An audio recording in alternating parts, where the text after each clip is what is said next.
Good afternoon, everyone. Welcome to the City of Santa Barbara Planning Commission meeting for December 3rd, 2020.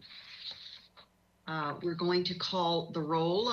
In the meantime, I'm going to ask staff to please let the public know how they can participate today in comments to the Planning Commission. Ms. Kokinda? Thank you, Chair Schwartz. So if you wish to make an oral public comment today, you would need to click on your hand icon on the GoToWebinar control panel. You only need to click the hand icon one time, and a raised hand is indicated by a red arrow pointing down as shown in the bottom right-hand corner. I'll give these instructions each time we open up public comment, and everyone will have 2 minutes to speak. Thank you. Thank you, Ms. Kokinda. Now I'd ask the commissioners to please turn on your webcams and your audio. I'm going to ask Ms. Rydell to take a roll call. Thank you, Madam Chair. This is Heidi Rydell. I'll begin the roll call. Chair Schwartz. Here. Vice Chair Wiscombe. Here. Commissioner Bonderson. Here. Commissioner Escobedo. Here. Commissioner Higgins. Here. Commissioner Lodge. Here. Commissioner Reed. Here. That is everyone. Thank you. Thank you, Ms. Rydell. Commissioners, let's leave webcams on. You don't have to have your audio on at the moment. We're going to move through our preliminary matters and first go to staff for requests for continuances, withdrawals, postponements, or addition of ex-agenda items. Ms. Ostranger, please. Yes. Thank you, Chair Schwartz, Commissioners. I do have a postponement to announce. Item 3A pertaining to the Arteaga Park project is being postponed indefinitely. It's being postponed at the request of Parks and Rec staff, who has received significant public comment, particularly with regards to the mural. So this item at the request is withdrawn and will be heard at hopefully a later date, which will be re-noticed properly. And with that, since it's no longer on the agenda, any public comment could potentially be heard under general comment. Thank you, Ms. Ostranger, and I'll mention the opportunity for public comment on this when we get to item D under preliminary matters, because we don't want to shortcut or leave out any public commenters who were planning to speak to us today on this item. Any other continuances, withdrawals, or addition of ex-agenda items from Ms. DeBusk or any other staff members? I'll wait a moment to see. Welcome, Ms. DeBusk. Thank you, Chair Schwartz. I don't have any other requests. Okay, thank you. Do we have any announcements or appeals, Ms. DeBusk? Yes, I would like to announce that the bike share coastal development permit that the Planning Commission approved on November 19th has been appealed to the City Council. A date has not yet been set for that hearing. Thank you. Okay, thank you, Ms. DeBusk. Very good. Now we're going to go to review, consideration, and action on the draft Planning Commission meeting minutes and resolutions November 19th. And associated with that hearing, yes, Commissioner Higgins. I'm sorry to interrupt. I didn't want to lose an opportunity on that last request for postponement. Is it okay for me to ask a question about that right now, or do you want me to wait? Why don't we ask Ms. Ostranger to come back to respond to your question that you may have, Commissioner Higgins? So my experience with applicant generated requests for continuances on a project that's been agendized and kind of this late in the game when there might be public comment or the public has prepared to make comment, is that the commission actually has to grant the continuance. So it would be an item that the commission takes because it's been given to the commission sort of procedurally in the form of the public notice. And so I just wanted to explore that a little bit, and it might give the public a little better understanding if we were to open it and consider the continuance, which I don't doubt would be granted, but I just think it might be in the public's interest, given the interest in the story, at least in the media, as to what is going on with the continuance, what is going to be studied, when it might come back. We have a pretty hefty project before us with a lot of momentum, and I wouldn't want anybody to think it's going to go away for a long period of time. Right now, nobody knows if that would be a long period of time or not, because we don't know. So is it possible that we could, what's your reaction to that, Ms. Ostranger? I just have never seen an applicant drive the boat here on a continuous request this late in the game. And Chair Schwartz and Commissioner Higgins, that's a very good question. And they have requested the postponement and withdrawn the item from the agenda so that they can study the public comment and decide what the next steps will be, particularly with regards to this project. I'm sure there will be a lot of interest and communication from the Parks and Rec staff as to when this will come back. I do know we have Andrew Bermond, Parks Planner, on here, who, as the item has been postponed, can't comment on it, but he can speak to why it was postponed or the request has been made. So let me be clear with my question. Can an applicant postpone a project this close to being heard? Or is that a favor we're giving the applicant because it's a city department? Because I don't think I've ever seen a private applicant have that opportunity. Chair Schwartz and Commissioner Higgins, yes, an applicant can postpone the project. I suppose that it could request the postponement. The commission could not agree to postpone it, could open the item, but the applicant would not be present to respond, in which case we'd have some due process issues. And so that would be the case today.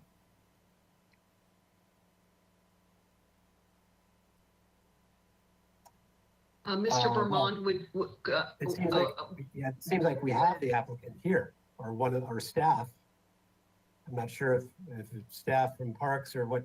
Mr. Vermond, you are floating around the city at will, it seems. Welcome back. Any reaction to what's happening here?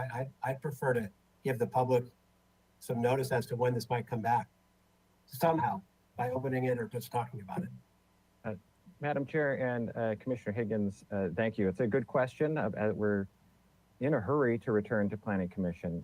Frankly, the issue that we have is, and the reason that we want to postpone the item at this time, is that our CEQA analysis doesn't address what the proposal is specific to the murals.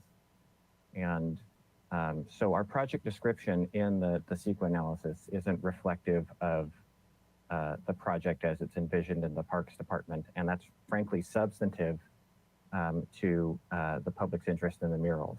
So we're going to do an evaluation of the mural significance pursuant to CEQA, and also what our relocation or restoration or preservation opportunities are. Incorporate that into the project and return to Planning Commission hopefully in spring. Well, that seems like a worthy cause, but you think it'll take that long until the spring? Spring is out until what, May?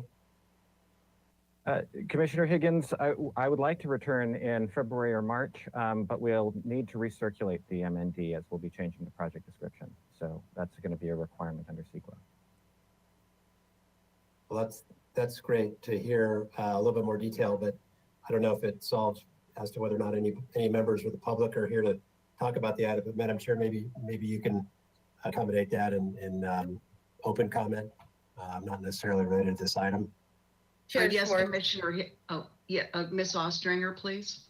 I apologize, Chair Schwartz, to speak over. Yes, Commissioner Higgins, the members of the public are welcome to speak on this item during general public comment, and I know Chair Schwartz will probably be encouraging that.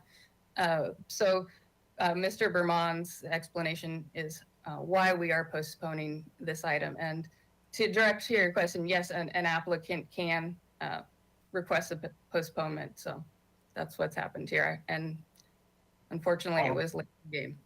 Don't mean to mince words and get you on my screen so early in the item and the hearing today, but request a continuance is different from an applicant deciding there's a continuance. So that's what my little bugaboo was all about. Understood.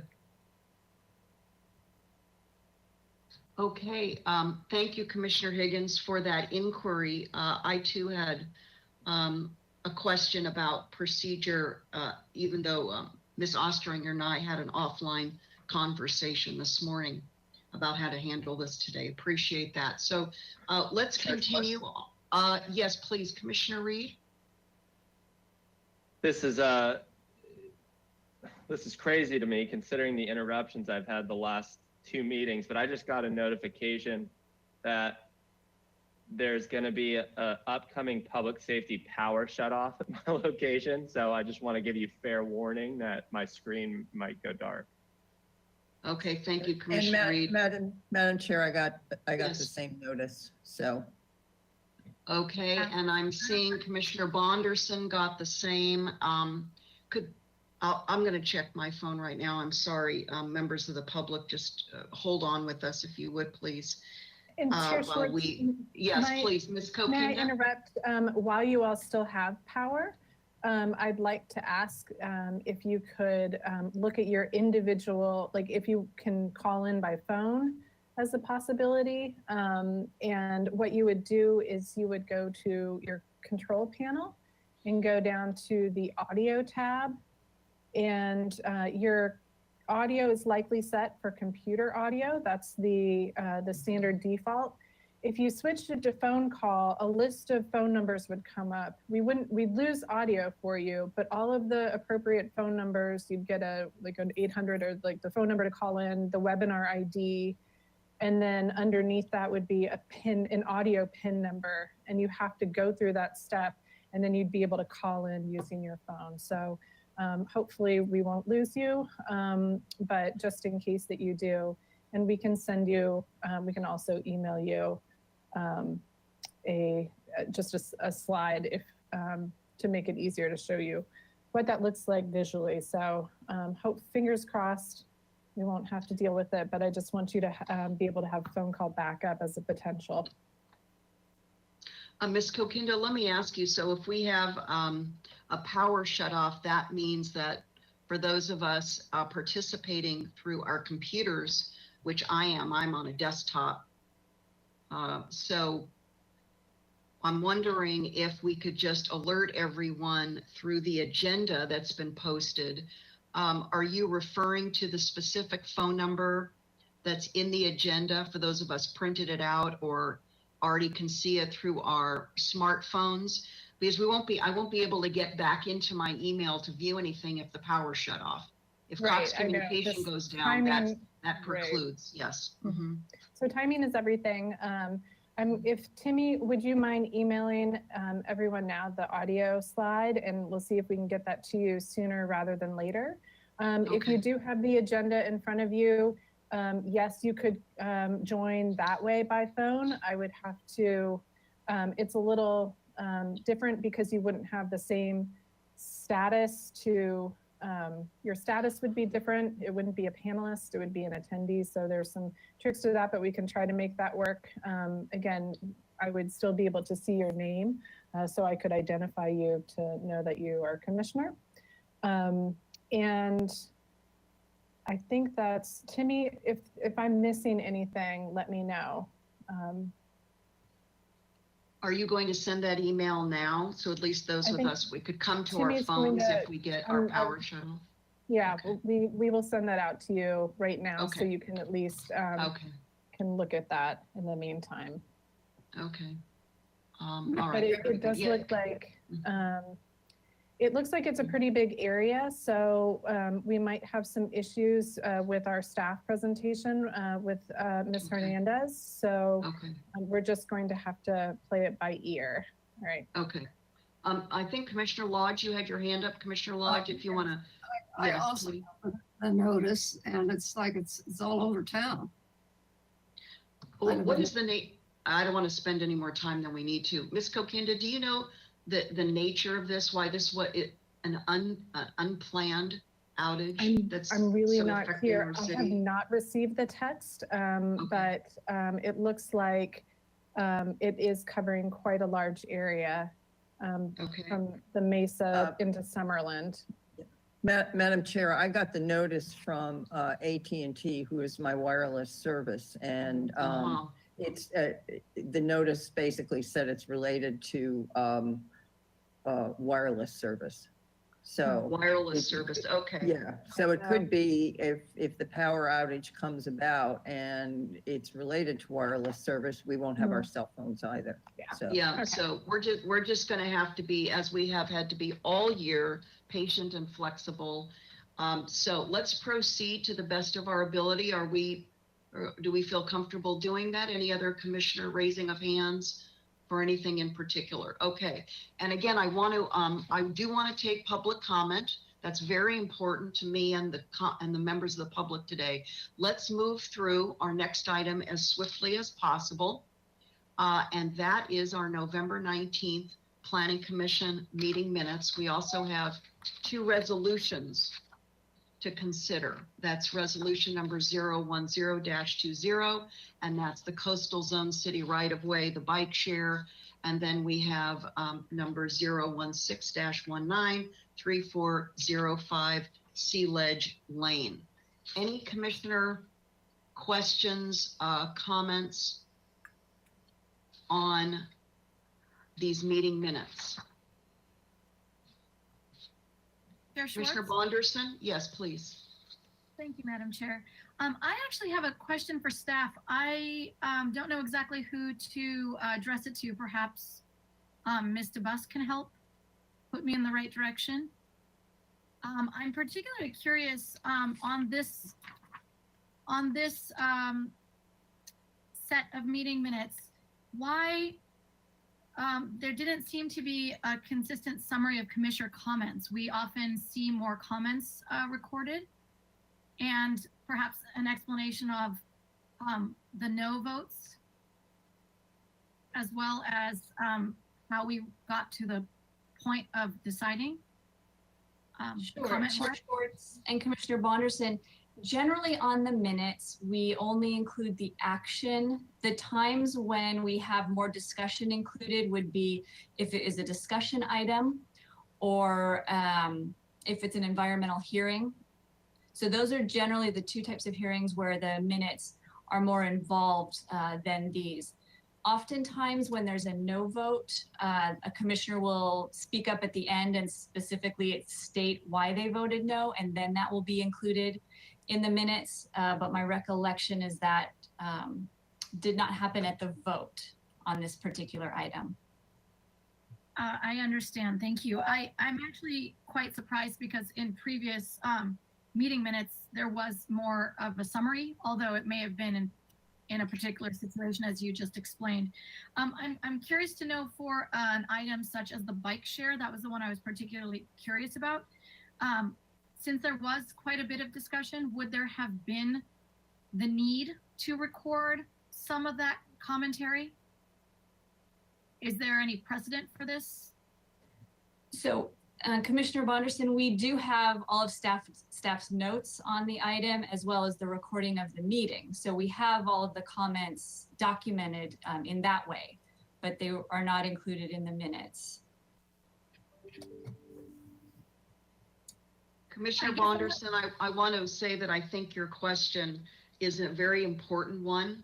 And what I'm going to suggest to all 7 of us is that as we move through our hearing items, and if it requires a vote, for any commissioners who are voting no in particular, I would like to encourage those commissioners to express, at least in summary, the rationale for the inability to support, whether it's a policy or project, because then to Ms. DeBus' point, and I think I was hearing you correctly, Ms. DeBus, we would have more substance behind the no. And I think that's as important as why we're voting for something, no matter how many no's there are, if there are any. So in this case, I thought I heard Commissioner Bonderson actually express her reason for the no, but let's not revisit that at this point.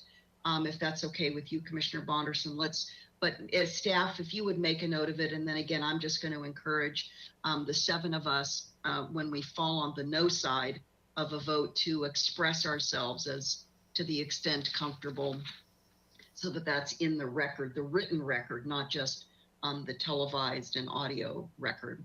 Commissioner Wiscombe, please.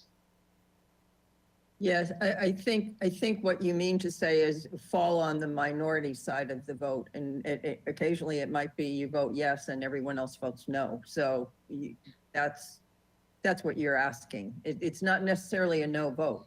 It's a vote where the minority of the commission has taken an action. Well, I thought about that, Commissioner Wiscombe. In fact, thank you for mentioning that. What I've discovered in looking back at our hearings is that the tendency is for those saying yes to be more explicit or expound upon the yes, whereas once we get to a vote, if there's a no, it doesn't seem to generate as much expression or articulation. And I just think for staff's ability to document, and so that we have a full written record, of course, it's an individual decision. We're not pressing someone into expressing any more than they feel they want to or need to. But for those who do want to have more on the record, I'm just encouraging that. But to your point, of course, whether you're a yes or a no, minority or otherwise. So we'll just have a fuller record is the main point here. Okay, with that, let's go to the substance of our items under this today. Were there any corrections or changes requested by the commission before we go to, we could just take them all at once to make it easy if that's okay. And if there aren't any revisions, I'm just looking for a show of hands. If there are any, we could take all 3 items, and these are C, 1, 2, and 3 in our agenda. Commissioner Lodge, please. I would like item 2 taken separately. Okay, that resolution. Okay, is there any changes? Are you looking for any corrections, Commissioner Lodge? I'm planning to, well, considering what you just said, I'm going to be voting no on that. And so it needs to be taken separately. Well, let me make sure I'm clear, Commissioner Lodge. I know how you voted on the item when we held our hearing, but now we're looking at validating the accuracy and completeness of the record from that hearing. Are you concerned with the accuracy and completeness of the resolution that's in our package? I mean, we know you voted no to, and that's why it was a 4-2, you and Commissioner Bonderson. So today is a day to validate the record, the written record. Well, is there something I'm missing? If that's all it is, then yes. Okay. Yeah, we're not. Yeah, that's all it is. Yes, it's just the accuracy and completeness of the written record from that hearing. So I'm not seeing any other hands. Let's go then. Would someone like to make a motion then on, again, just accuracy and completeness of our meeting minutes and the 2 resolutions from November 19th? I'll move that the November 19th, 2020 Planning Commission minutes and both resolutions be approved. Thank you, Commissioner Higgins. A second? Second. Thank you, Commissioner Escobedo. Any discussion on the motion? Okay, very good. Ms. Rydell, would you please do a voice vote? Thank you, Madam Chair. This is Heidi Rydell. I'll begin the roll call vote. Start with Commissioner Bonderson, Yes. Commissioner Escobedo, Yes. Commissioner Lodge, yes. Vice Chair Wiscombe, Yes. Commissioner Higgins, Yes. Commissioner Reed, Abstain. Chair Schwartz. Yes, That is unanimous with 1 abstention. Thank you. thank you very much. Let's continue on, and please keep your webcams on. We're now going to go to public comment. And again, for members of the public just joining us now, this is going to be the time when we'd like to hear from you on both general items not on our agenda, plus, want to be clear about this, the item that was on our agenda but is now postponed, and that pertains to Ortega Park Master Plan. Now is the time to speak on any of those items. To you, Ms. Kokinda, please. Thank you, Chair Schwartz. Yes, if you wish to make a public comment, please raise your hand by clicking on the hand icon on your GoToWebinar control panel. A raised hand is indicated by a red arrow pointing down, as shown in the bottom right-hand corner of your screen, and you'll have 2 minutes to speak. And I'm first going to call on Mr. Richard Clausen. Mr. Clausen, I've just unmuted you. If you could please unmute yourself. And you have 2 minutes whenever you're ready. Thank you. Thank you, Ms. Kokinda. And Chair Schwartz, oh, my timer's running. Okay. I want to congratulate you. This is entirely a general comment and has nothing to do with anything on the agenda today. But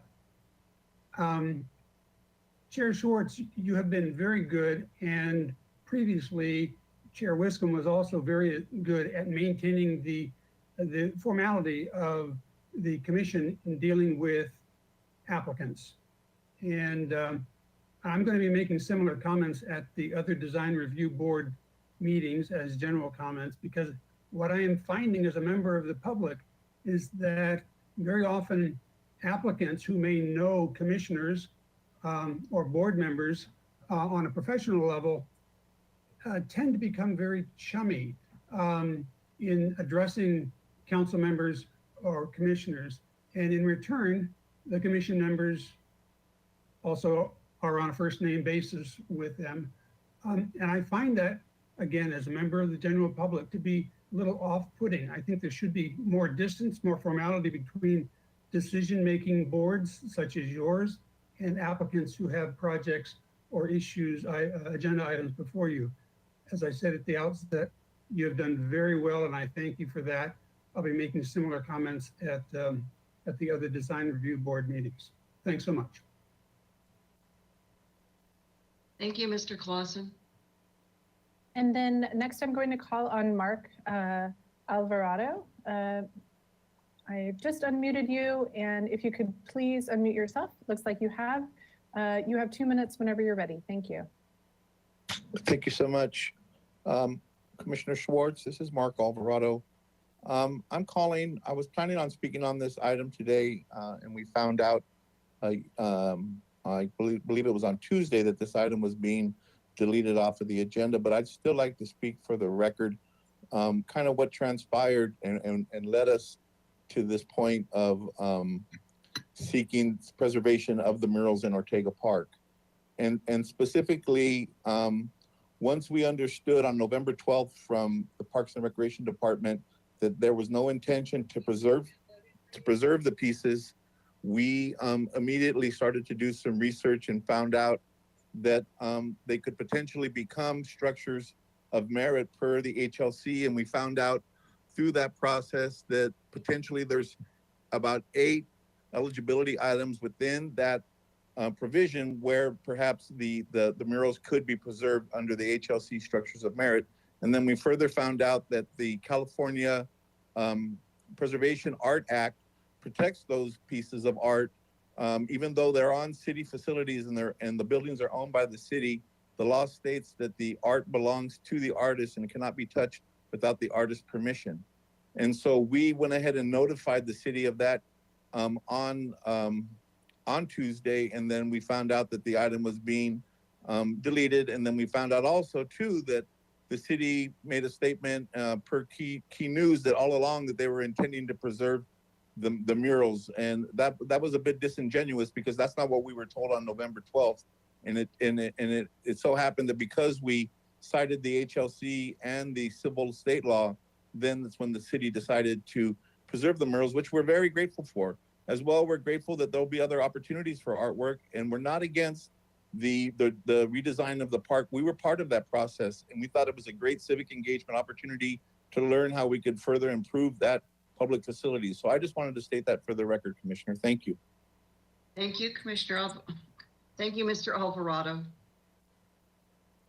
And then I saw that Anna Marie Gott had her hand up, but I see that she's offline. I just want to see if she's still there. Ms. Gott, are you available? Yes, I am. And I would just like to point out that myself, as well as anyone else who actually was online, have likely just dropped off because my power has been turned off. So I really do recommend that we postpone this item to another time. The historical ordinance is extraordinarily important. And if we are having an unscheduled power outage that also will be affecting or may affect cellular service, it's very difficult and inappropriate actually for, the commission to continue to move forward unless you decide to reopen the meeting or the item at another meeting so that you can actually receive all of the public comment you should be receiving. I, for one, do not agree with how this has actually been put together. We already know how very difficult it is to actually go into the planning department and get accurate information when it's desperately needed, and especially when you're talking about a historical neighborhood or a historical district or structure of merit. We need all of the information in one place. We do not need a handout because a handout is not going to be, really inserted into a page and in with all of our ordinances. We need a separate ordinance where all information is combined together, period. So I just want to get my public comment in for that now because I don't know if I'm going to be able to make a public comment later on. More importantly, though, I wanted to just address something that was actually in the resolution y'all just passed. And that was the section that ABR and HLC had actually reviewed the bike right-of-way. Let me be very clear with you. The HLC never reviewed the sites in the coastal zone. Period. End of statement. They looked at the sites. I have one, you didn't, if you don't mind, because I tried to, get my comment in about the bike right-of-way, about the historical comment. Could I have just a few extra seconds? Go ahead, Ms. Scott. The other item is the ABR. The ABR did not review many of the sites that you actually saw in your PowerPoint presentation last week regarding the bicycle right-of-way project. So it's disingenuous to have said any of those two things because it's simply not true when you're talking about the coastal development permit. And if you all didn't catch it, I was the one that appealed the. And if Timmy, would you mind going back to the public comment slide? I just wanted to give anyone else an opportunity who wished to speak on for the general public comment or the item that was postponed. If you wish to speak, please raise your hand. And may I ask Ms. Rydell if we received any written correspondence in the meantime? Thank you, Ellen, and to the chair and the rest of the commission. We did not receive any written correspondence for any items that are not on the agenda. We did receive written correspondence for the postponed item, and it was distributed to the commission prior to this hearing. Thank you. Back to you, Chair Schwartz. Thank you very much. Just about to chat with you, Ms. Kokinda, about my mute button here. Do we have additional members of the public, Ms. Kokinda? Is that it? I thought I heard there were more. I thought earlier this afternoon, I heard that there was a longer lineup. Perhaps the outage is already affecting some members of the public who were lined up. I see. So that was just the number of registrants. So it doesn't necessarily correspond see. with the number of people who wish to speak for public comment. Okay, And yes, go and ahead. just one other thing, I had to mute everyone, so I'm going to be unmuting the commission members. So please bear with me for just a moment. Okay.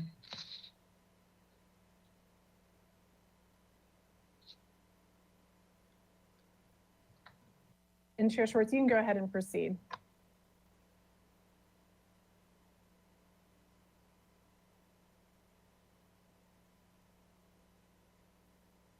Okay, I'm back on. Thank you, Ms. Kokinda. Before we proceed, I am concerned about a power outage this afternoon affecting our hearing. So I want to ask Ms. DeBusk, please come on and let's discuss this for a moment. I think we need a stopgap plan, a fallback plan, because I don't think personally, I'd like to hear from my colleagues. I don't think it's realistic for us to try to figure out in the moment who can call in, who can't, who has power, who doesn't. I think if power starts to go out, I think we need a cease plan, and then a continuation of the item that we're going to now move into, which is the second item in our originally posted agenda, and that's on the historic resource ordinance. Ms. DeBusk, do you have any thoughts for us? And again, I'd like to hear from my colleagues. But I think we need both our own plan as well as communication to the public about how we're going to handle this afternoon should we start to lose power. Chair Schwartz, I think similar to how you just mentioned, that we can continue with the meeting, and if we notice that there is a power outage or people have lost connection, we can always continue the item. At this point, it looks like we still have public commenters online that I believe are interested in hearing this item. So it appears as though everything is still working and good to go. So I would recommend at this point to move forward, and we can reassess when we get to that point if it happens. Okay, let me ask you one more question. I'm looking ahead to the latter part of our hearing today, when we needed to handle one administrative agenda item for certain, I believe, because of the timing on it, and that's a request for 2 planning commissioners to serve on a new ad hoc subcommittee on floor area ratios. Now, if we lose power and we have to curtail our hearing today, should we handle that now? Is that okay? Because I think there's a time sensitivity to having the subcommittee members appointed. Is that correct? Yes, Chair Schwartz, that is correct. And since we are still under preliminary matters, I think it would be appropriate for us to consider that administrative agenda item out of order and to hear it right now. So okay, excellent. That was my thought as well. Thank you. Great. Yes, so then we can request that Ms. Metzger come on and give that discussion, and then we can let the Planning Commission vote on it. Great. Thanks for everyone's flexibility. Welcome, Ms. Metzger. Hi, good afternoon, commissioners. Good to see everyone today in this crazy windy day coming up. I am here to ask for 2 volunteers from the commission to serve on a working group, much like what we did with the Objective Design Standards group, to help staff in facilitating the FAR map for the city.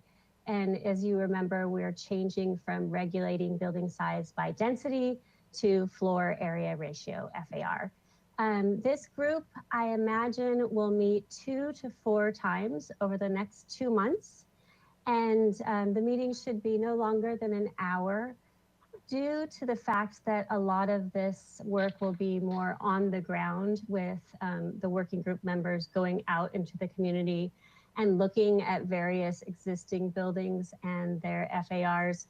There will be some homework associated with it, but I anticipate being done with the working group by February at the latest. It will be comprised of 2 members from your commission and members of the ABR and HLC. So if anyone is interested in helping, we would greatly appreciate it. Thank you. Ms. Metzger, one question for clarification. In our agenda, it's described as a subcommittee, which would be a Brown Act subcommittee. Are you referring to it as a non-Brown Act working group, similar That's to objective design standards? Yes? Okay. Yes, Chair Schwartz, that's correct. Okay, so I'm going to change that so everybody understands the difference. I know this is kind of a technical difference. So these meetings will not be open to members of the public. They're not televised or recorded in any way. And that's why we're calling it a working group, which is a non-Brown Act work effort. So with that, I'm going to ask for any of my colleagues who would like to raise your hands, turn your audio on, please. Commissioner Escobedo, I saw your hand up first, and then to Commissioner Reed. Thank you, Madam Chair. I'm very interested in working on this working group. Met with Ms. Metzger and Mr. Golet and got a little bit more information. And again, I'm really, really interested. I do have the time over the next 2 to 3 months to work on this and really put in the time. So I'd like for the commission to consider me as one of the 2 candidates. Thank you for volunteering. Commissioner Reed, you had your hand up as well. Yeah, thank you, Chair Schwartz. I think I have applicable experience to the FAR ratio conversation. I'd very much like to be a part of it. It's what drew me to the AIA design charrette, the specific technical focus on FAR. So yeah, I'd like to be considered for it. Thank you. And to you and back to Commissioner Escobedo, you've looked at your calendars and you definitely have the time bandwidth to also get involved with a working group. Yes. Okay. Commissioner Higgins, do you have your hand up? Yes. I'm not going to arm wrestle anybody on that one, but are you looking for a motion? Are we voting on this, or is it in your part, Madam Chair, to appoint these? Yeah, thank you, Commissioner Higgins. Let me just look down the line here to see if there are any other hands up. Otherwise, if not, I don't want to preclude anyone from speaking. So hang tight, Commissioner Higgins. Let me go to Commissioner Wiscombe, who has her hand up. I think we have our 2 representatives here. I don't think it's necessary to take a vote. They raised their hands first. They gave great explanations, and I think we should send them on their way and go for it. And thank you for volunteering to do it. I'm recalling, thank you, Commissioner Wiscombe. I'm in support of Commissioners Escobedo and Reed. And I just want to ask staff procedurally, I'm recalling that when we appoint, usually at the beginning of each calendar year for our liaison roles, we do validate that in a vote. So could I ask Ms. DeBusk, or yes, Ms. DeBusk, could you please clarify if we need to actually vote on the 2 commissioner appointments? Yes, Chair Schwartz, you are correct. Typically with liaison appointments, we do vote to ratify all of the choices. And so I do recommend that you follow that in this case as well. Okay, well then back to you, Commissioner Higgins. I think you were ready to make a motion. Commissioner Wiscombe, did you want to say anything? No, you're ready. Okay. No, I'll just second Commissioner Higgins' motion. Okay, and off we go. I love it. Commissioner Higgins, would you like to then go ahead and proceed? Oh, that's funny. Okay, so I'll nominate, or move to nominate Commissioner Escobedo and Reed to the new committee. The working group, yes. And I'm second. I'll second. Very good. Very good. Any discussion on that? Just looking for a show of hands. With no, Ms. Rydell, would you please take a voice vote on that? Thank you, Madam Chair. This is Heidi Rydell. I'll begin the roll call vote. Start with Commissioner Escobedo. Yes. Commissioner Lodge. Yes. Vice Chair Wiscombe. Yes. Commissioner Higgins. Yes. Commissioner Reed. Yes. Commissioner Bonderson.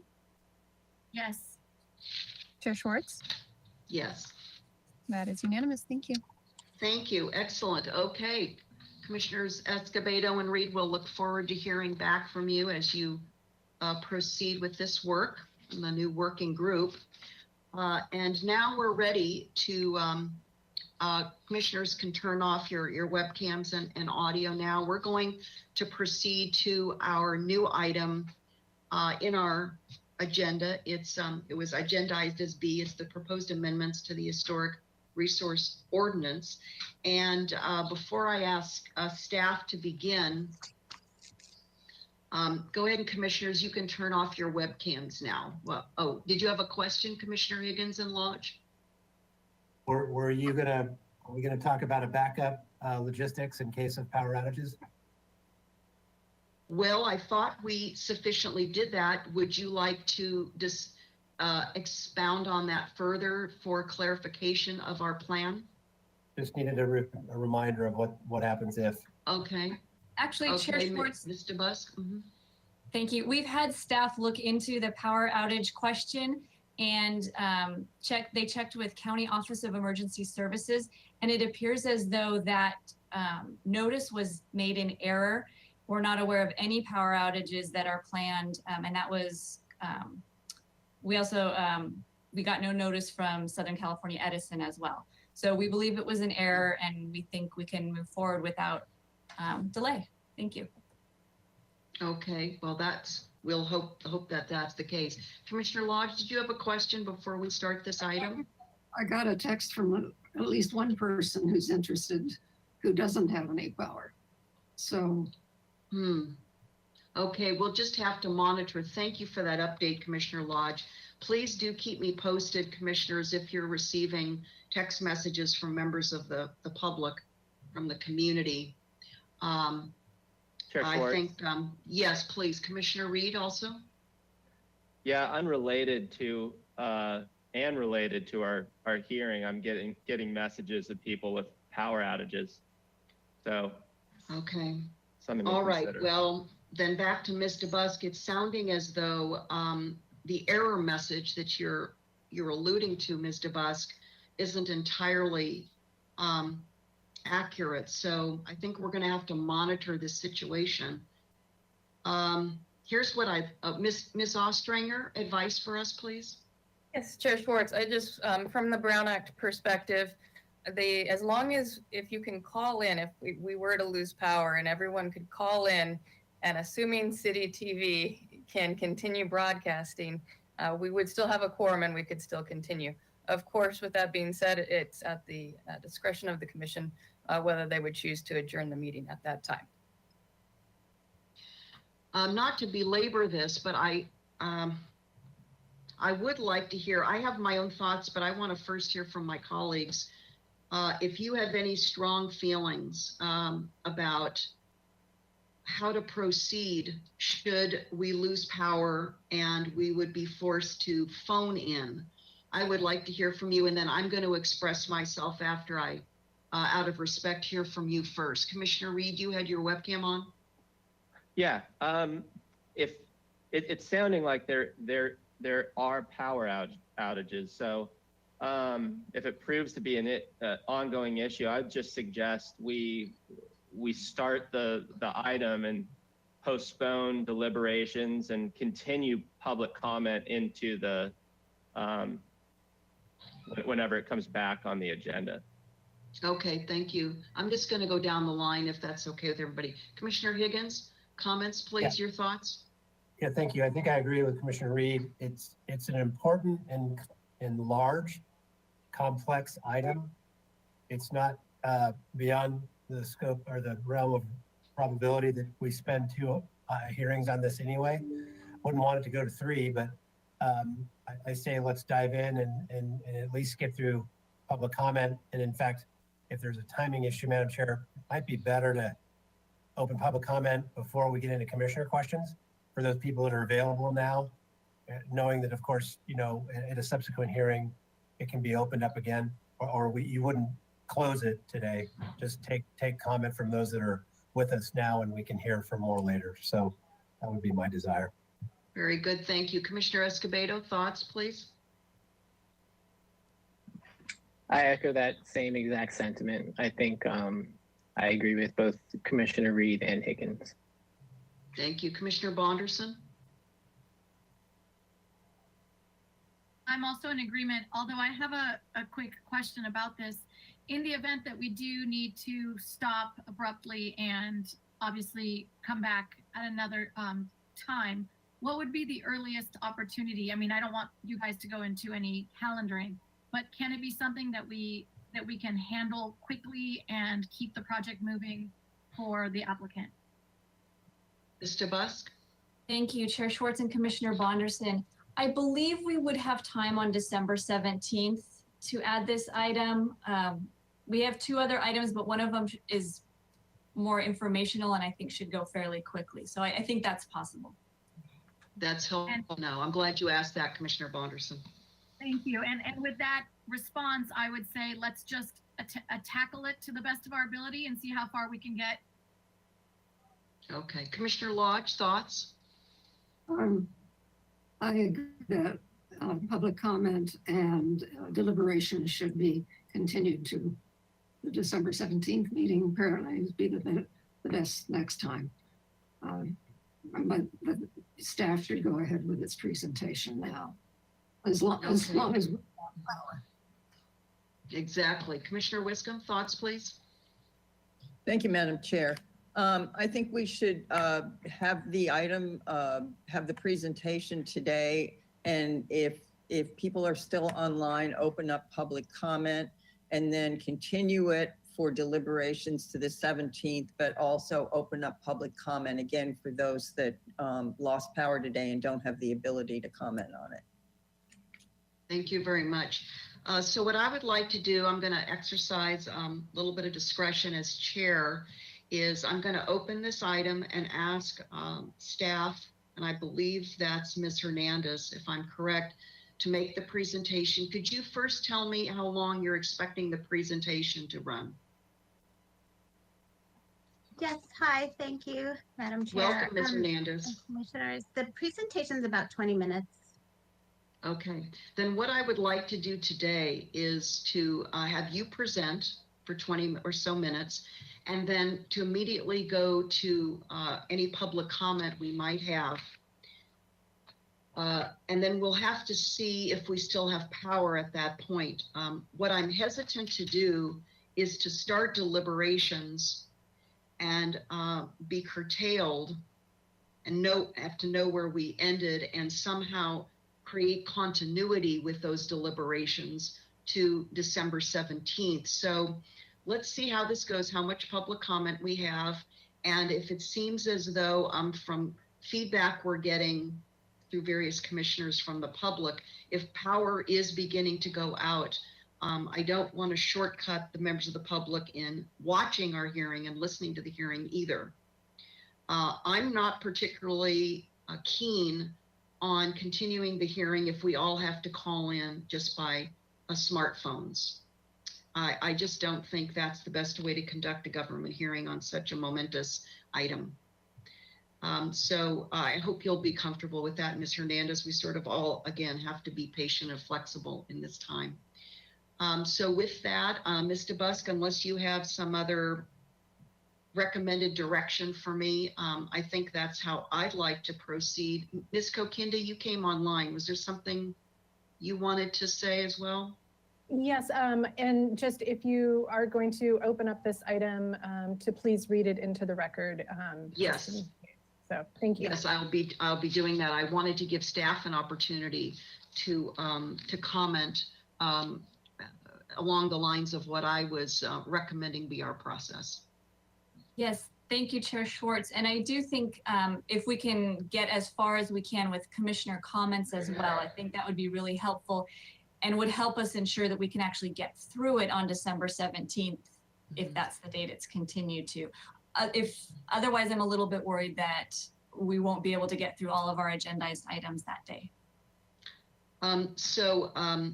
Before I read this into the record, let me also state, because I think I may not have spoken precisely, we'll start with commissioner questions. That may take us through the amount of time we have today, however much that is, and we may need to begin and conclude, if possible, deliberations on December 17th. So it would always be questions and then comments or deliberations. We're not going to go directly into deliberations, of course. So with that, let's go ahead and proceed. I'm going to read this item into the record. It's proposed amendments to the Historic Resources Ordinance, which would update the ordinance with language consistent with state and national historic preservation standards, streamline the review process, outline a process and criteria for designating historic districts, and establish buffer areas. So Ms. Hernandez, if you could please rejoin us.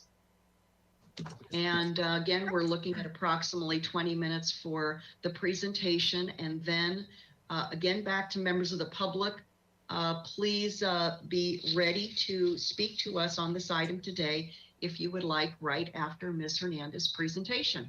Take it away, Ms. Hernandez. Thank you, Madam Chair and Planning Commissioners. For those of you who don't know me, I am Nicole Hernandez, the architectural historian for the city. I am joined today by Assistant City Attorney John Doymus and Design Review Supervisor Irma Nzweta. And in addition, HLC Commissioner Steve Howes is available for questions as well as representing the HLC. We are here today to present the proposed amendments to the Historic Resources Ordinance. Next slide. The purpose of today's hearing is to consider amendments to the zoning ordinance and map for the protection of historic resources and forward a recommendation for adoption to City Council. Next slide. So as the background, in 2012, the city adopted the historic resources element of the general plan. City Council identified that amendments to the ordinance was one of the Planning Division's major work efforts in order to meet the goals, policies, and implementation measures of the historic resources and element. And several of the implementation items directly directed the historic ordinance to be updated to ensure there are updated provisions, procedures, and permanent protection for historic resources. Since 2012, there were actually 5 City Council Ordinance Committee meetings to discuss the creation of historic districts, buffer areas, increased enforcement, and penalties. And we have been working on this, and finally, in the spring of 2020, we had a draft ready for review. Next slide. So the goals and objectives of updating the ordinance include updating terms and definitions, developing criteria and process to establish historic districts, discouraging demolition of historic resources, streamlining designation processes, increasing enforceability, improving organization, and eliminating redundancies. Next slide. So one of the biggest changes is moving the ordinance from the environmental policy and construction section of the municipal code in Title 2222 and incorporating it into Title 30 of the zoning ordinance. The benefit of doing this is in litigation and enforcement. Zoning amendments result in shorter statutes of limitations, and property rights are encumbered not only by designation, but by enactment of the zoning amendments. And I know John is here and can further answer questions on this legality section. Next slide. So in our current zoning ordinance, there are actually 5 major divisions, 4 of which the historic resource amendments fall naturally into. And therefore, to properly respond to the organization of the zoning code, the Title 30 is divided into several sections, and I'm going to outline those and how they fit in for you. So Division 1 of the zoning code is introductory provisions, and there's no changes to that section. Division 2 is entitled zoning regulation.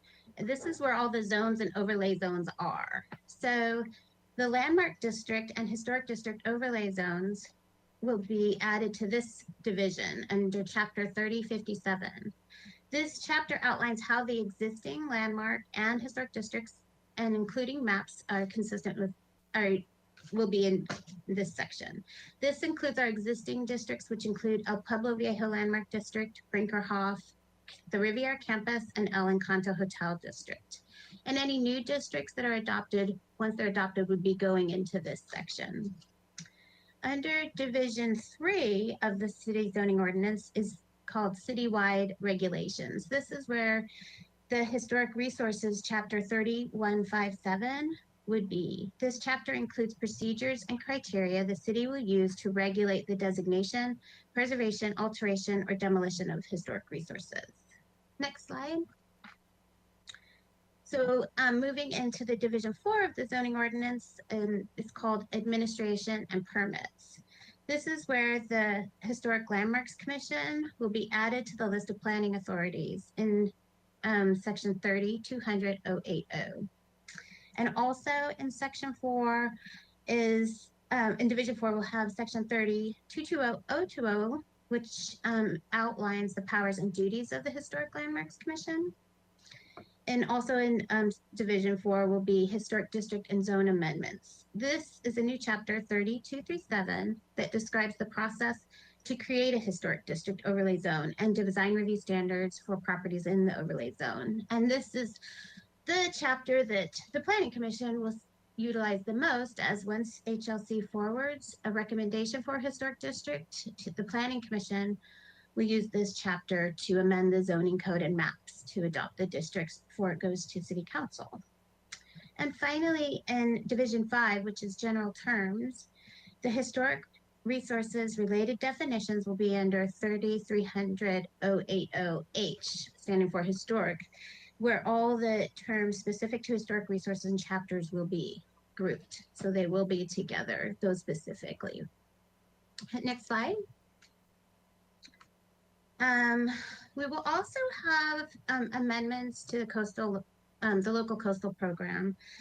The proposal includes amending the Certified Local Coastal Program Implementation Plan by adding Chapter 28-100, making the finding that the proposed amendments are consistent with the general plan and local coastal program. Next slide. Also, Chapter 22 and all references thereto will be in effect in the coastal zone until the adoption of Title 28 amendment, at which time Chapter 2222 will no longer be in effect. So this we will make various edits to replace the references to Chapter 22 with the appropriate Title 30 references as outlined in your Exhibit F. Next slide. So to just go through some of the major content changes of the ordinance, we made the following changes. To be consistent with state and national preservation standards, we're renaming the potential historic resources list to the historic resources inventory. This is the term the state uses. This is the term that CEQA uses, the State Historic Building Code, and almost every other community up and down the coast. Mostly because it provides clarity, because all buildings on the inventory are considered historic for the purposes of the California Environmental Quality Act and are under the jurisdiction of the HLC to protect the historic character defining features of those buildings. So this will remove confusion of being a potential historic resource to being a resource that has not yet gone through official designation. We also added criteria to be designated a historic resource to mimic those of the National Register of Historic Places. We currently have 11 criteria to be a historic resource. Almost all of those fit into the 4 criteria on the National Register that they use. This, we added one extra criteria at the recommendation of the HLC that was not covered by the National Register's criteria. So we feel that no buildings will not, there's no threat to any buildings because we'll be changing criteria. They will all be encompassed and protected. Next slide. So adding criteria and processes to creating historic districts. This is suggested to become in the form of an overlay zone. And one of the first eligibility criteria we are requiring in this draft is 80% of the buildings must be found contributing to the historic significance of the district, meaning they are actually historic resources. This is so that the district will meet the definition that it is a geographically definable area in the city possessing significant concentration, linkage, or continuity of structure, sites, or features that are united in architectural style or by designer or data development or distinctive urban plan or historic associations. A historic district derives its importance from being a unified entity conveying a visual sense of the overall place and time. So the whole district will be under the historic landmarks jurisdiction, similar to how El Pueblo Viejo is all under the HLC now. And a few infill projects will be reviewed by HLC for compatibility to the district. We do have guidelines that help applicants who are building a new building in a district or next to a historic resource on how to be compatible so that they can have a streamlined design review. And we also have in the ordinance that 51% must not be objecting the district when it is created, so that there is some real owner buy-in when the district's created. And I just wanted to go a little bit into the definitions of landmark district versus historic district. Actually, in the preservation world, these are pretty much synonymous. Landmark district was the terms used when the historic preservation movement was sort of in its infancy in the 70s and 80s. And then the Park Service and the National Register adopted historic district as the terminology. So we are moving to use historic district in all future designations, and we'll change Brinkerhoff to historic district. We are going to retain El Pueblo Viejo as a landmark district. That is the title in its charter. And we don't want to change the charter, something so precious to our city. Let's see, and we do have the final criteria that all districts before being designated have to have contributing and non-contributing resources clearly identified in a survey. Usually a professional preservation consultant helps survey those districts. Next slide. So we also added edits to the appeals when they go to council. And this is in the evidence presented to council is limited to records of proceeding considered by the HLC and now PC if necessary in its determination. This encourages resolution of all issues before the HLC and PC. Of course, when it goes to council, all new public comment is considered, but this is really an opportunity where applicants will not give minimal presentation to circumvent the design review boards and just go to council, but will and not allow the HLC or to do their job as per the charter to fully review all the evidence. If they do a more elaborate presentation at council, they didn't really get a fair shot to do their job when it was back at HLC, and often the council sent it back to HLC with the additional evidence. So that is the reason for this addition. And John is also really excellent at explaining this. And so if you have questions on that, he was there available for this. John Doymus, excuse me. Next slide. So we did make a few changes to the project compatibility analysis. We changed the language. Currently they're called considerations, but we were changing the language to findings, as a finding is a stronger term and creates much more clarity when you are forwarded the analysis by the commission. We also did refine the first compatibility criteria A to eliminate that it's the purview of the design review boards to review it to city charter and municipal code, because that's out of their purview. It is just in their purview to review to their own design guidelines. Next slide. So there, because of the changes, we have a few changes in designation authority. So currently, City Council designates landmarks based on the recommendation of the HLC. So the City Council will also designate historic district overlay zones because they infect so many properties. And this will be not only an HLC recommendation, but the Planning Commission's recommendation. So this is really where your role will come in with the amendments are adopted. Historic Landmarks Commission will continue to designate structures of merit, and the architectural historian will have the authority to list properties on the inventory for consideration of future designations. Currently in the ordinance, to be added to the potential list, you have to have a hearing and then another hearing to be designated. And it makes it really arduous to review potential projects coming if there's a 60-day waiting notice just to review minor alterations on something that's potentially historic. Next slide. So now I'm just going to review standards of review, starting with the zoning ordinance amendments. Amendments to the zoning ordinance must be found consistent with the city charter, general plan, local coastal program, and state and federal laws. The proposed amendments are consistent with city charter and HLC authority identified therein. Next slide. For the state law, as the lead agency for the California Environmental Quality Act, the proposed amendments to the Historic Resources Ordinance will continue to allow the city to identify and protect historic resources pursuant to the requirements of CEQA. And general plan, pursuant to the Santa Barbara Municipal Code 3235100, the Planning Commission must find that the zoning ordinance and map amendment is consistent with the general plan, historic resources element, in this case, before making recommendations to City Council. And the next slide.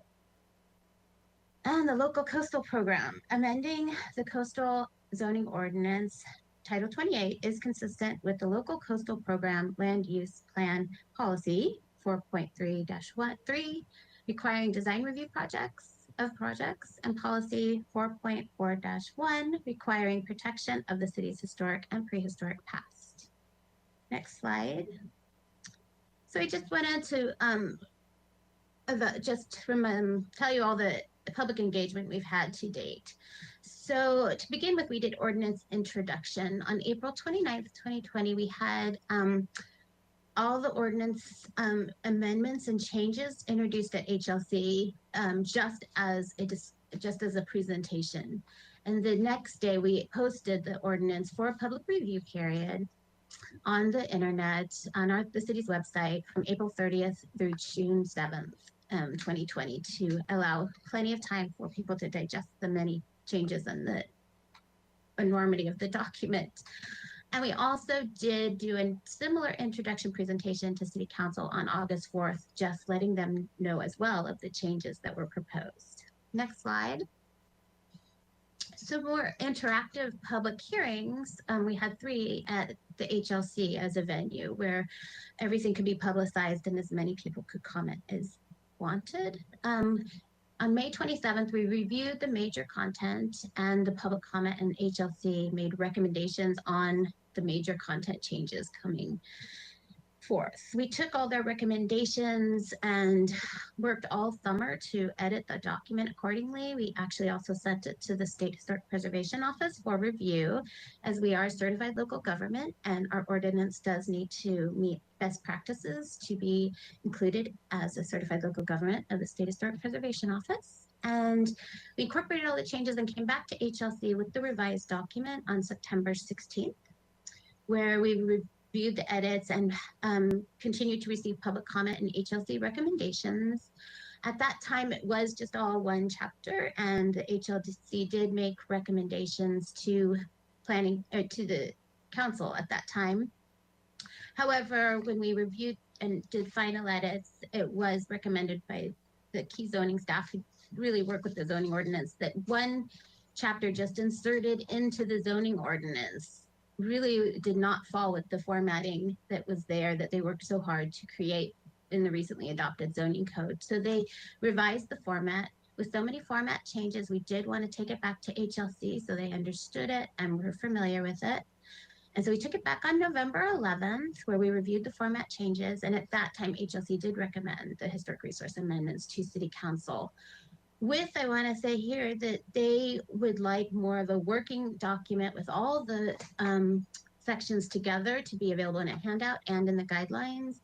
And we did have 2 members of the HLC volunteer already to be on our guideline committee to help edit our guidelines so they will be consistent with the new amendments and have a very user-friendly section with all the zoning amendments together so that people can easily figure out what all of them are together without being lost in the zoning code. And we also will have that group revise and edit the historic resources guidelines as well, which are in draft form, so that these can both come as companion pieces after council adoption. Next slide. So as I mentioned briefly earlier, we did also send the draft to the California Office of Historic Preservation, and they made the strongest recommendation they made, in addition to the minor edits, was really making sure our criteria mimicked that of the National Register of Historic Places, which, as I mentioned earlier, we have incorporated. Next slide. And for environmental review, the project qualifies for an exemption from further environmental review under the California Environmental Quality Act guidelines, sections 15305 under minor alterations and land use limitations, and 15308 actions by regulatory agencies for protection of the environment. Next slide. Also under environmental review, continued use of older structures and adaptive reuse of buildings lowers the carbon footprint of the community. Preservation of older structures actually conserves resources by eliminating environmental costs of new construction. Next slide. And protection of historically significant neighborhoods is a form of reinvestment in inherently sustainable neighborhoods. Okay, next slide. And the proposed ordinance amendments are consistent with the general plan, local coastal program, and applicable general plan and LCP policies, and would not result in any significant cumulative effects. Next slide. And in accordance with City Charter, the proposed ordinance amendments would become effective 30 days after the date of City Council adoption. Next slide. So the next steps after Planning Commission would be public hearings at the City Ordinance Committee and then finally at City Council. And next slide. And our recommendation is that the Planning Commission consider the approval of the proposed amendments with the recommendations to Council with the following finding. Amendments are consistent with the City Charter, General Plan, Local Coastal Program, and state and federal laws. And that concludes my presentation. Thank you very much, Ms. Hernandez. We're now going to go to the public to see if there are any members of the public who would like to speak to our commission on this item. And if there are, Ms. Kokinda, I'm going to ask all of the commissioners to please turn their webcams back on. Thank you, Chair Schwartz. So yes, if you wish to make a public comment on this particular item, you would need to raise your hand by clicking on the hand icon on your GoToWebinar control panel. Please you only need to click the hand icon one time, and a raised hand is indicated by a red arrow pointing down. I'm going to start off with, let's see, Mr. Fred Sweeney. I have just unmuted you. If you could please unmute yourself. Mr. Sweeney, if you unmute yourself by clicking on your microphone icon. There you go. And you have 2 minutes whenever you're ready. Thank you. Thank you, Madam Chair and members of the board. This is Fred Sweeney. I'm talking to you as a member of the Upper East Association board member. First of all, I want to thank Ms. Hernandez, who has done a fabulous job over the last several years of shepherding this complicated ordinance forward. I think it's going to be immensely helpful. There's several of us have been watching it for a long time. The thing that interests me the most is this idea of consolidating into a guideline or a worksheet for us as public members of the city to pursue possible projects. I'm chairing a subcommittee of our board to explore the possibility of identifying the parkway on State Street between Mission and Constance as a cultural landscape landmark. And so being able to understand how the process works kind of in one place, that's most helpful. As an architect, yes, I'm used to using the zoning code and even the new zoning code, but for most people, having that guideline or a way to have that information consolidated so you understand the process, I think is going to be very important for the ordinance to be successful. Thank you so much. Thank you, Mr. Sweeney. Okay, next I'm going to call on Jarrett Gorin and then Kellum DeForest after Mr. Gorin. So it looks like, Jarrett, your microphone is unmuted. If you have 2 minutes whenever you're ready. Great. Can you hear me? Yes, we can. Excellent. So my comments are related to section 30.157.050.b.1.a of the ordinance. And this has to do with listing resources in the inventory and specifically the administrative listing procedure that's outlined here. So almost every property in Santa Barbara is over 50 years old and is going to fall under this provision. And we're now essentially requiring a sort of a mini historic review for every permit in the city based on the list of which permits this says get this review. I'm not so concerned about discretionary projects or even any design review project. I think those are appropriate. But this says every single building permit gets this review, and only a small subset of building permits have the potential to impact a historic resource. This is going to require review of all of them. If I'm going to remodel the powder room in my house, does that need a historic review? If I'm re-roofing my house with like-for-like material, same thing. There's already bottlenecks in the building review process in departments like transportation who have multiple staff. But we only have one urban historian, and she's great, but we can't clone her. So my recommendation is that the city determines categories of building permits that are exempt from this administrative listing process so that Nicole doesn't get bogged down having to review hundreds of meaningless permits.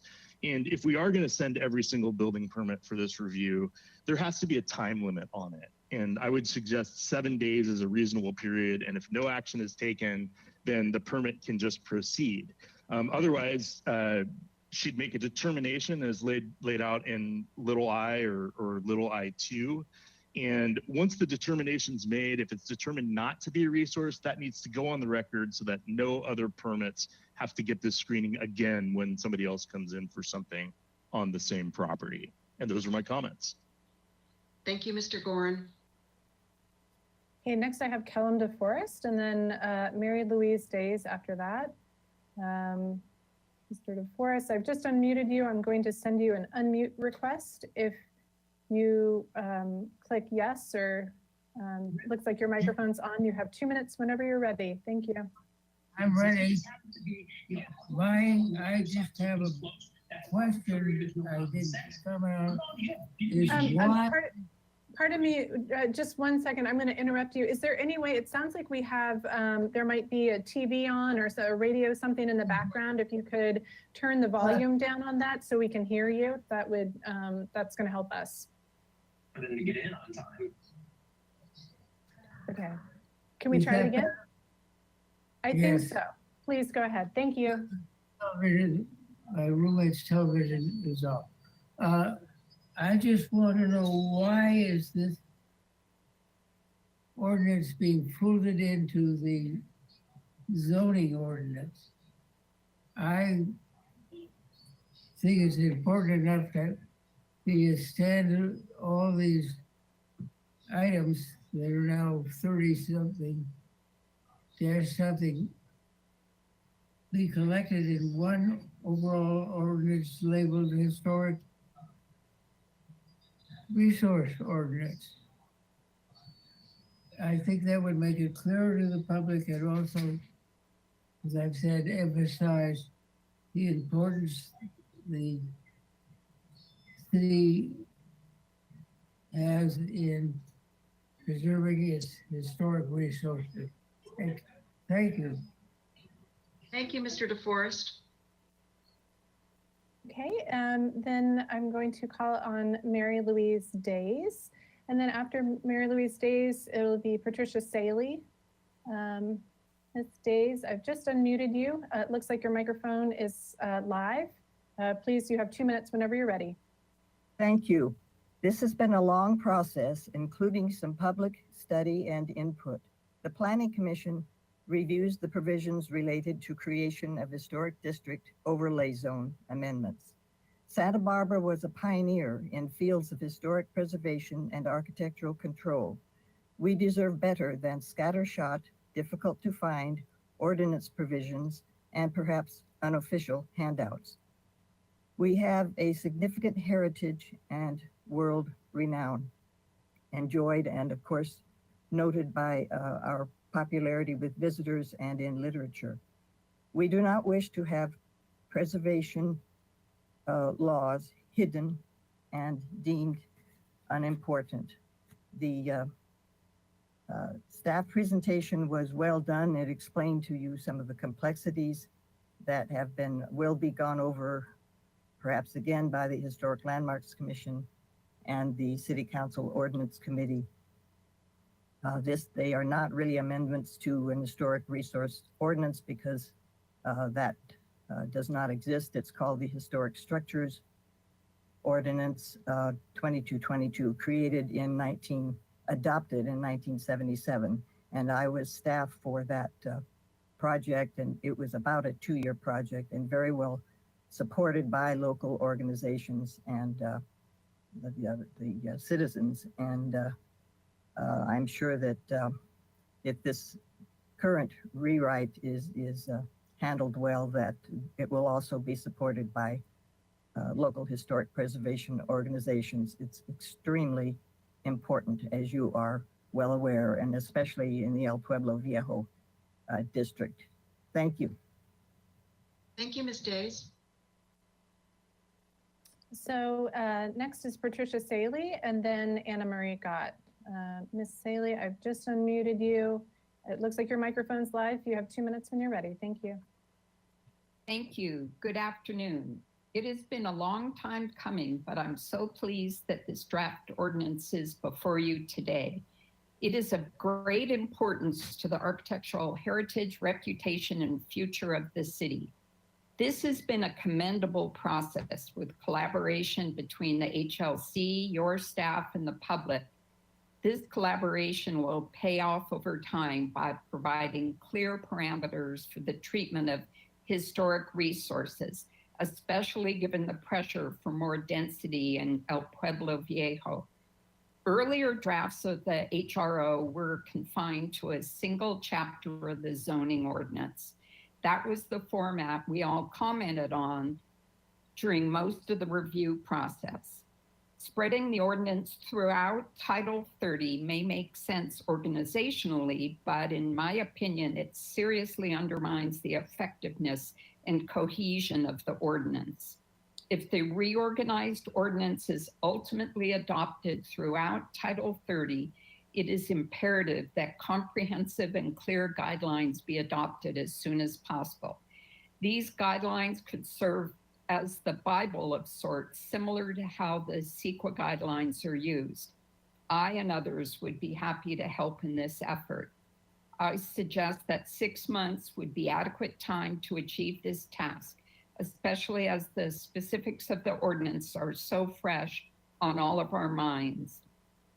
My preference is that you agree that all provisions relating to historic resources belong in a single chapter in the zoning ordinance. Thank you for considering my comments.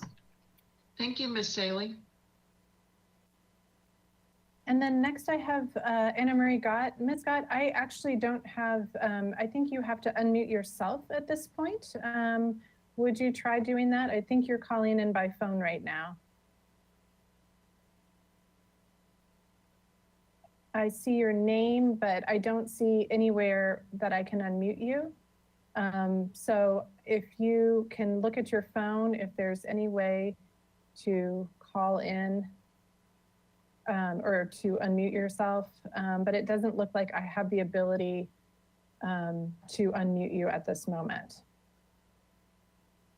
And it doesn't seem you're connected to audio. So I'm guessing one thing, you have dialed in through to the webinar, but you may not have gone through the whole process. But I see your hand raised, but you're not connected to audio. I'm not going to be able to call on you at this moment. So I would just like to ask Ms. Rydell if we received any written correspondence and see if your status changes. Thank you, Ellen, and to the chair. We did receive written correspondence for this item, and it was distributed to the commission prior to this hearing. Thank you. Okay, so that was, I still don't see Ms. Scott has audio connection, and I don't see any other raised hands. So back to you, Chair Schwartz. Okay, thank you very much, Ms. Kokinda. A little bit unusual and out of order. Usually try to break every 2 hours for health breaks, but we're 1.5 hours into our hearing. We've already actually had to cover a lot and be quite flexible. Before we go to commissioner inquiry, I'm just going to ask for a 5-minute recess, give ourselves a break along with staff. And then when we come back, let's begin our question period to staff, which again would include Ms. Hernandez and Assistant City Attorney John Doimus. I think those are our two resources with us today. So with that, let's go ahead and go into recess. We'll be back at 2:35. Thank you.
6:20. Like to ask the commissioners to please come online at this time. Turn your webcams on, and we're going to begin with questions to Ms. Hernandez and/or Mr. Doimus. Let's just wait one moment, please, while all of the commissioners come online so we make sure they're all back and they have connection. While we're waiting for the commissioners, did you want to make any opening remarks, Ms. Hernandez? Thank you, Madam Chair. I did want to say, I think also Mr. Cato, who's the supervisor for zoning, is available for questions too. And he may be really the best person to answer lots of the formatting changes into the zoning code. He knows that code backwards and forwards. So he's here as well. Did he, was he in the sound tech test? Do we know for certain that he is connected? Should there be questions of Danny Cato, maybe to Ms. Kokinda?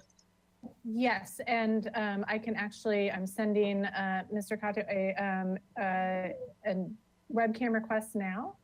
So Danny, if you're there, could you just test your webcam and audio, please? I know he was standing by for questions. And can we just test your audio? There we go. Yes, thank you.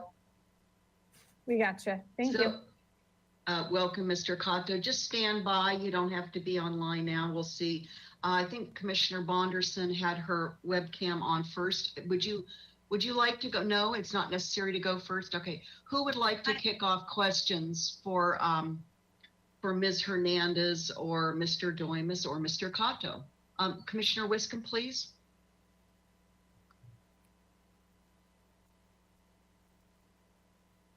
Thank you, Madam Chair. I listened to Mr. Cato's presentation on the guidelines and why this is in, most of our public comment relates to it being in Title 30 and scattered about, as some people have said. So I would like to hear Mr. Cato's explanation of that, and also Mr. Doimus's explanation of that, because I think at the HLC meeting, it was noted by one of the commissioners that Mr. Doimus was thrown under the bus about it. So if we could get some clarification on that, I would really appreciate it.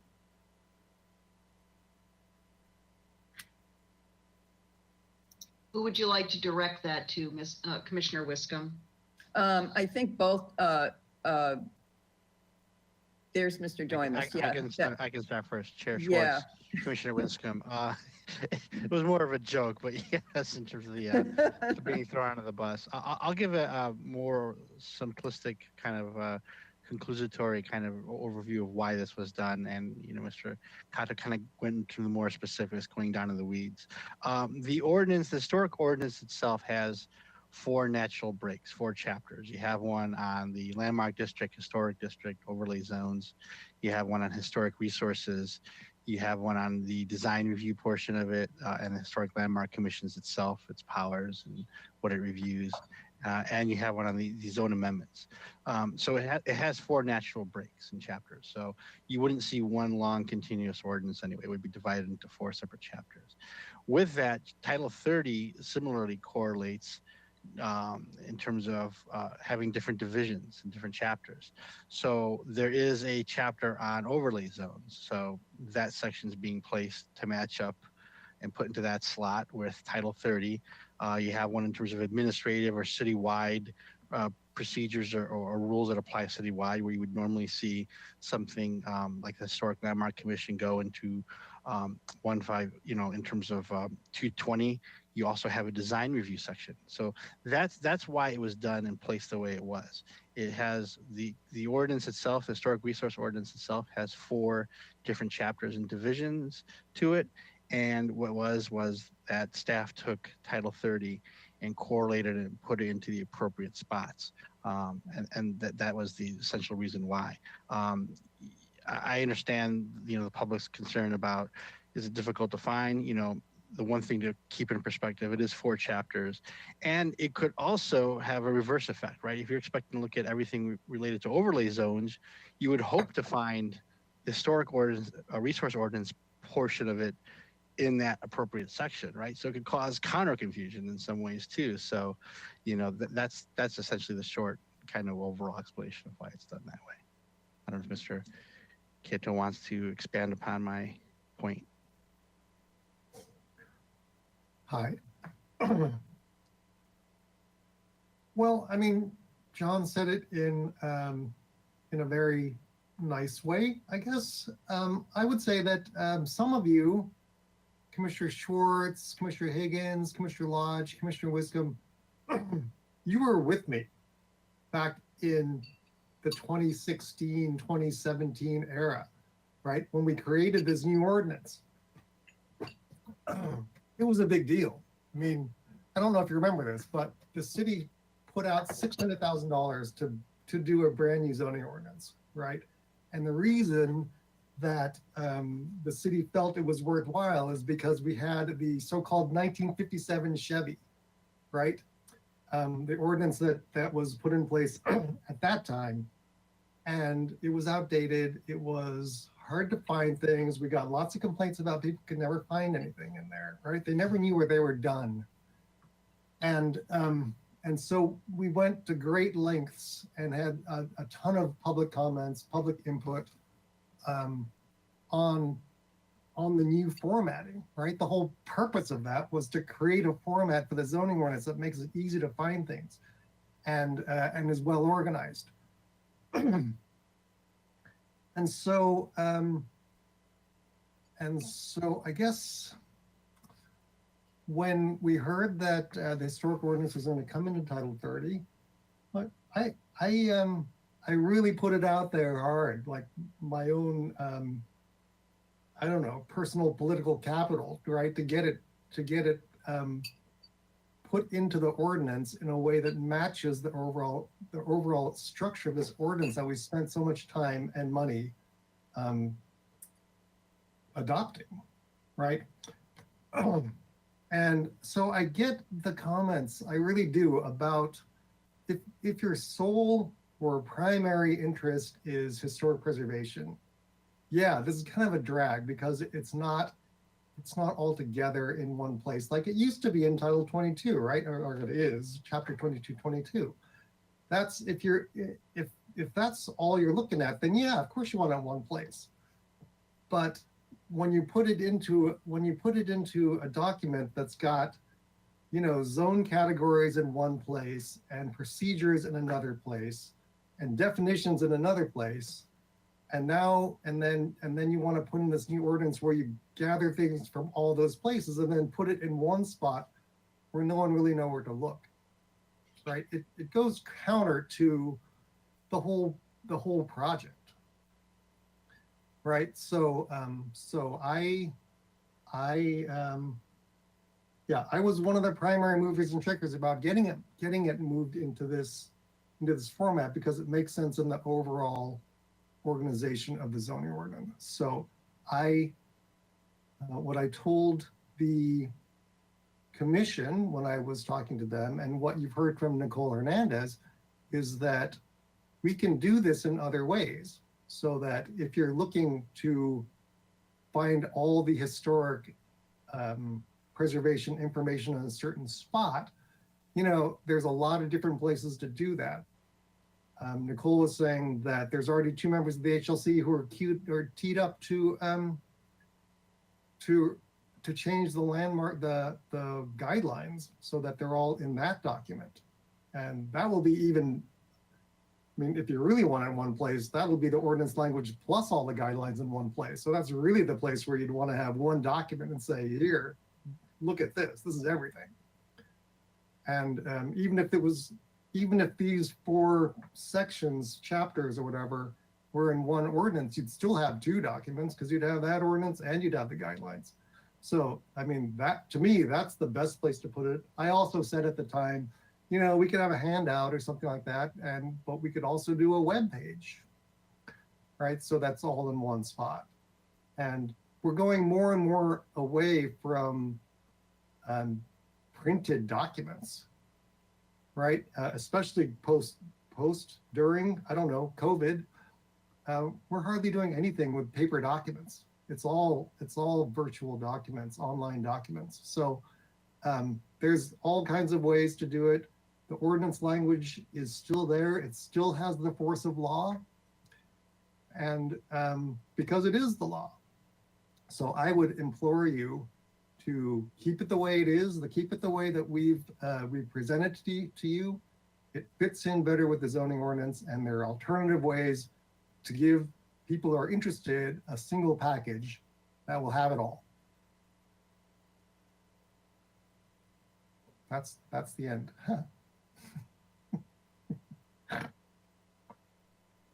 Other questions? I think is that Commissioner Wiscombe? Who, I'm sorry. Weren't you the one posing that, Commissioner Wiscombe? I'm sorry, I lost track there. I was so intently listening to Mr. Cato. Madam Chair, if I may. Yes, just please. Go ahead, Commissioner Higgins. Only to jump into that particular subject for Mr. Cato, I'll use the opportunity to ask him / hassle him about doing hyperlinks in the PDF version of the zoning ordinance. We don't really have that, I don't think, in the table of contents, but again, if there was a formatting budget for that, and then you could, by reference, in this part of the code or these parts of the codes, it's easy to bounce back and forth with hyperlinks in the document. Doesn't that kind of solve this issue for people? My opinion, it would go a long ways, right? We have the interactive Santa Barbara Municipal Code right now, and there are some hyperlinks in there already. The bad news is City Clerk's office wasn't able to renew their contract with the provider. So I'm not sure what it's going to be like, in starting July 1st of 2021. But yeah, hyperlinks are a definite possibility of moving back and forth, from one portion of the document to another. Excuse me for interrupting. What vendor are we referring to that we may not be able to continue that based upon your feedback from City Clerk, Mr. Cato? It's called, I think our vendor is called Q Code. And so we had a contract, the City Clerk's office had a contract with them to provide interactive online Santa Barbara Municipal Code. And that's been in place for about 2 or 3 years now. But due to budget cuts and stuff, my understanding is they had to not renew that contract. I mean, we're all hopeful that they can, get the budget money and keep it going because, it's pretty good. Okay, and I think Commissioner Wiscombe's back online now with us.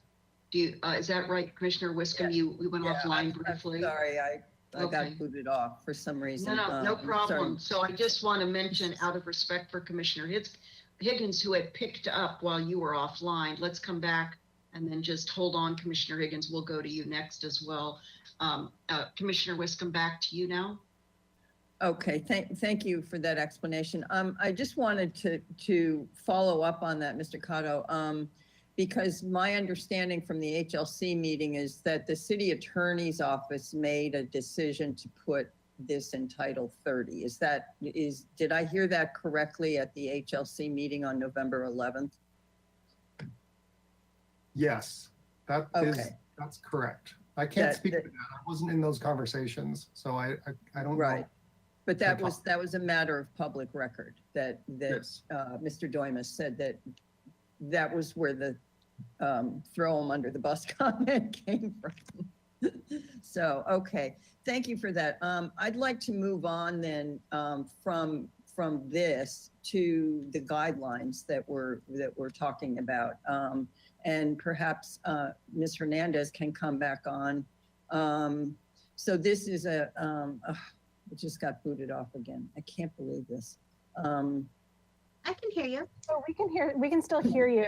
Okay. You can't see me though. No, actually, We can we see can see you and hear you. So I'm You not can't see me. Okay, because I Yes, we can't can. see anything right now. Yeah, I'm You're sorry about okay, that. Commissioner Yeah, you can Wiscombe. keep Go going. ahead. We're good to go.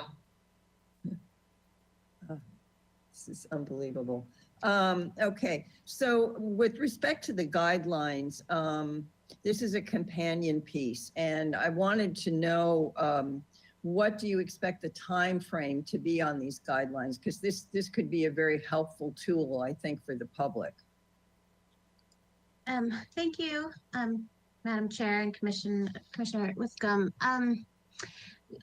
I think we're hoping to go to the council with the companion guidelines within a month or two, if we can get them ready.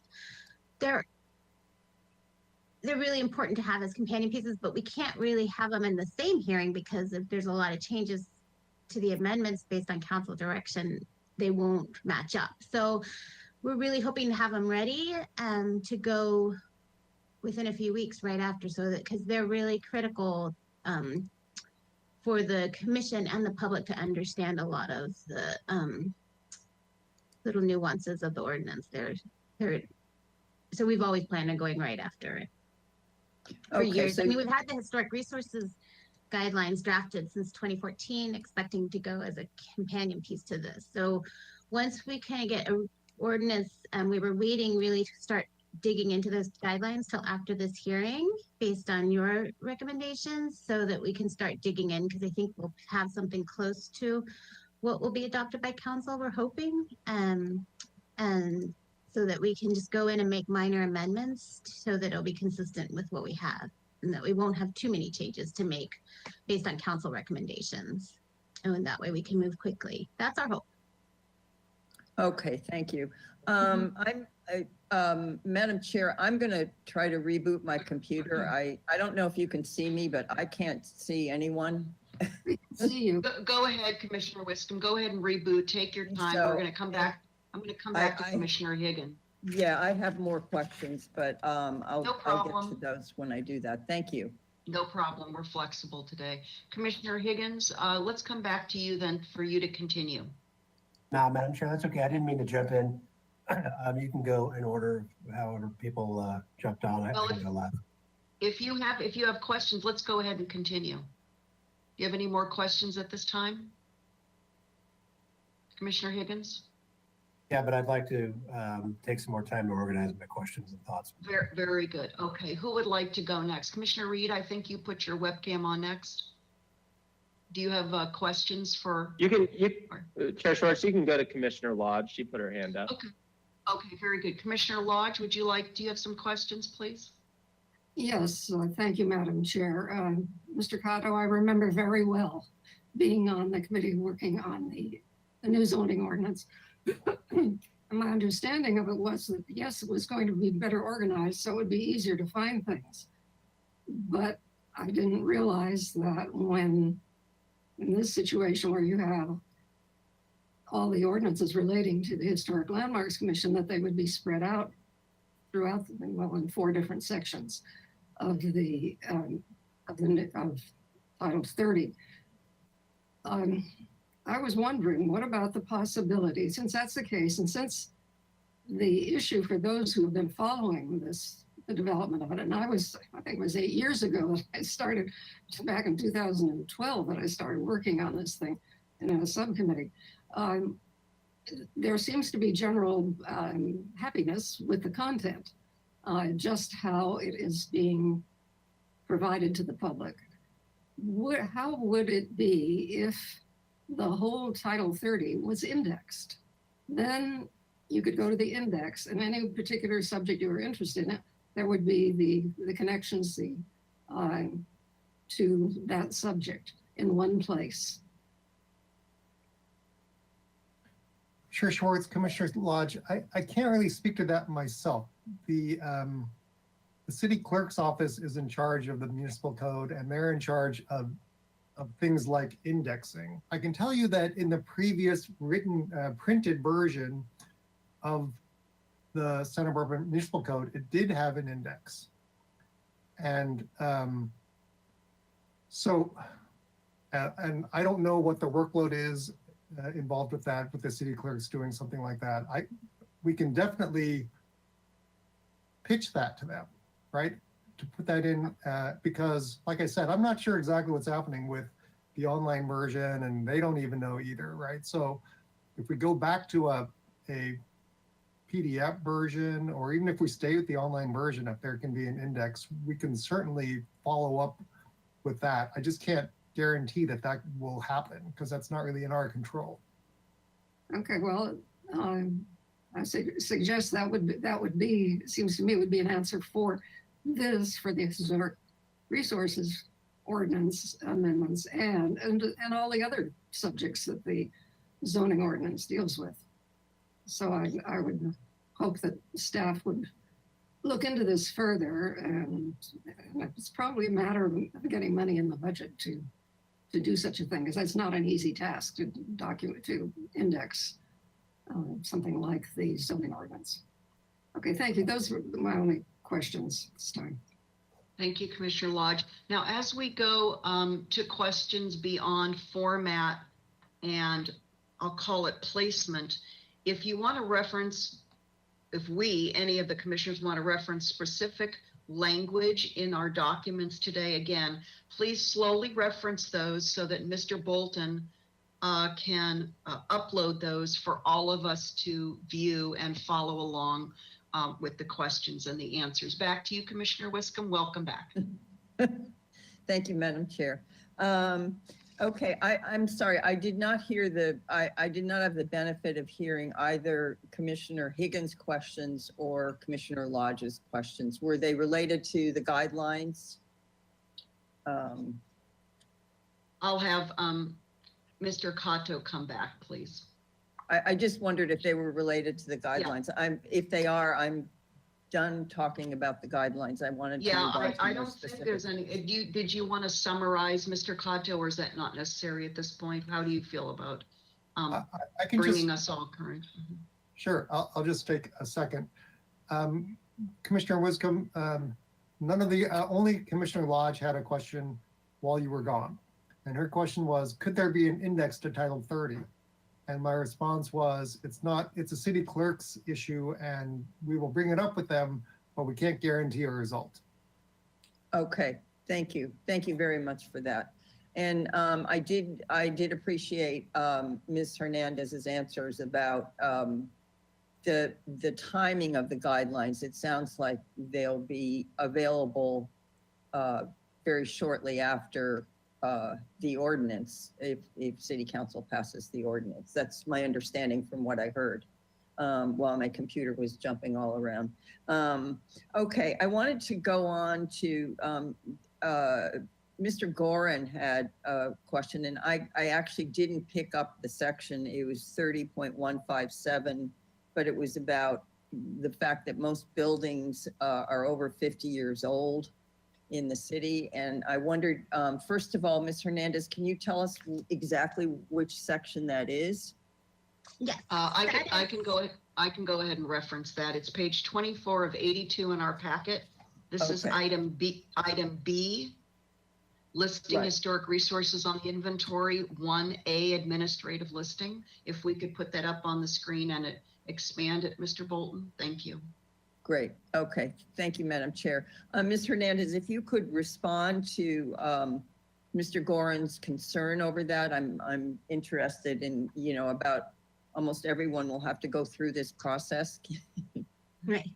Well, they already do. This is currently in the demo review section of the Title 2222, and per the requirements of CEQA. So CEQA requires us as the lead agency to identify historic resources and any possible negative impacts to them. So that means when anybody's coming in for an exterior alteration on anything over 50 years old, which is our trigger to look at it, I look at it to make sure it's not going to have a negative impact. I would say in all the buildings I look at, about a quarter of them qualify as historic resources. Many don't because they've been altered or are just not great examples of a style or period of significance, or are not exemplary examples of architecture, and just don't meet into our criteria. So this is something we've been doing in-house since 2003. I think is when the demo review ordinance was added to 2222. We took out the demo review ordinance and just set everything over 50 because I have to do that anyway as for our CEQA requirements locally. As far as alterations and all alterations, we don't review anything on the interior, but we can specify that here. We can add that, and we could probably even specify things that may alter the character defining features. The problem with that is sometimes the staff at the counter doesn't know what that is. And it can vary from building to building. But I think things like putting on a water heater or relocating your electric meter, or things that are critical to like buildings functioning and moving smoothly, are a good idea. And I do agree that I usually get back to people within 7 days. But, you know, I don't disagree that maybe we could add a time limit on there. You know, if I'm on vacation, there's nobody else to look at these, but perhaps the design review supervisor has done that before, but, you know, we are all very thin on all the duties we have in the city. So I usually get back to people within 2 or 3 days on these, because I know people's projects are moving, but I don't disagree that it could be clarified further in this section on what we mean by what minor alterations don't really have to come to someone like me, and a time limit to get back to people so we don't leave projects hanging that really need to get moving. Great, thank you for that. I think that clarification. I think Mr. Gorin used the example of remodeling his powder room or something like that, and so I think some clarification would be appropriate. And Ms. Hernandez, you were very gracious in answering my questions. I had, I think, 9 questions on my sheet, and you gave very, very thorough answers. But there were a couple that I wanted to call into the record, if I may. And so I'll do that on page 14 of 82. Oh, no, it's not there. Oh, wait a minute. Yes, it is. Okay. This is where you're talking about the Brinkerhoff Historic District.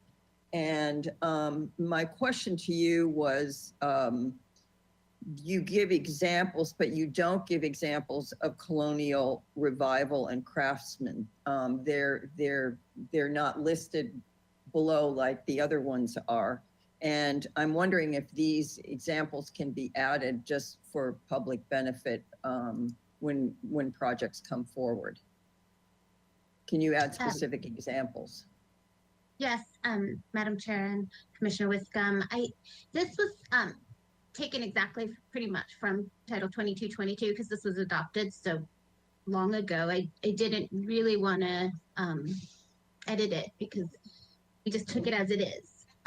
But we can add the examples of a craftsman here as well. And we also have online a style guide that can be cross-referenced. So if you see that you have a craftsman style house and you don't know what that is or what makes it craftsman, you can go to the craftsman style guide, and it shows you like craftsman style porches have these kind of columns and these kind of details. So we do have that available, which wasn't available when Brinkerhoff was adopted. So, but yes, to your answer, yes, I can add more examples. Oh, okay, I just think it would be helpful to have all the examples of the architectural styles that you list as examples. So, and then on page 15 of 82, and that's the Riviera Campus Historic District.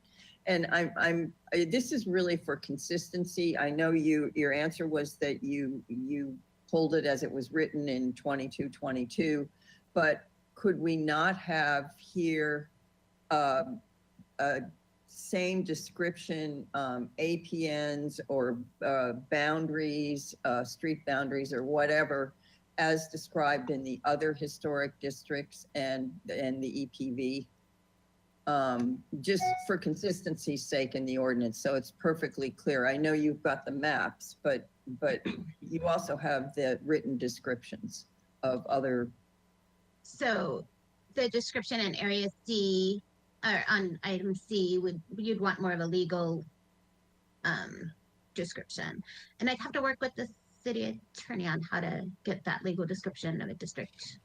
Okay, but that would be possible to do just for consistency sake, like you've There's no done re- with the other districts? Yes, Mr. Doimus, I guess. Yeah. Commissioner Wiscombe, there's no reason we couldn't, so we could provide legal descriptions of districts within Okay, the ordinance.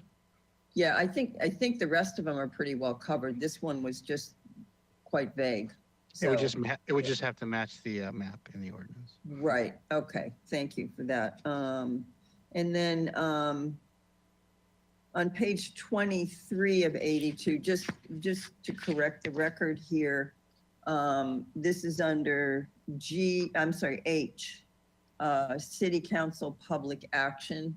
I think there's a typo there in terms of, it says you're referencing, the last sentence before number 1 says you're, as specified in 30.170-030E above.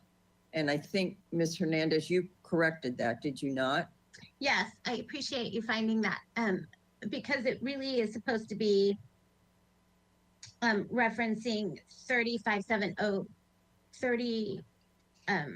I'm sorry, I lost my 157. place. 3157. 3157.025, which is the significance criteria. And I Okay, think, to get into that, if the city council is going to deny a designation, we want it to be in the reasons under the criteria so that we have based on evidence, not based on other concerns, like the owner just doesn't want it. And we want him to be able to look at the criteria and have concrete findings. okay, great. I appreciate that. I think, let me just see here. Just looking at my notes from public comment too. Yeah, I think that's really all my questions for this time. Thank you very much. Thank you, Commissioner Wiscombe. Who would like to go next with questions? Again, we can always have a second round. There's no problem with that. Commissioner Reed, please. Want to start with some questions? Yeah, thank you, Chair Schwartz. So first question, just wanted to go back to the topic of the inventory or adding resources to the inventory. And Chair Schwartz, I'll address it to you. What would it be best to, as a starting point, to ask staff for their recommendations in time restraints, the kind of paring down the list? Can we pull up on the screen any specific document references that might help in the inquiry and the back and Well, forth with them? This Maybe is back page- to, Page 24 to me. Let's go back to that. Oh, Thank you. Page 24 of 82 in the staff report. Exactly. so I'll direct this back to Ms. Hernandez. If I heard you correctly, you cited just the hypothetical example of you being out of town could actually create a bottleneck in the review process. So what could you reiterate again a few of the solutions you think would be most appropriate to fixing that? Well, I mean, I think the design review supervisor usually has been able to review things if I'm gone. I wouldn't say I get, 20 a week of these. I think I get maybe 3 or 4 a week.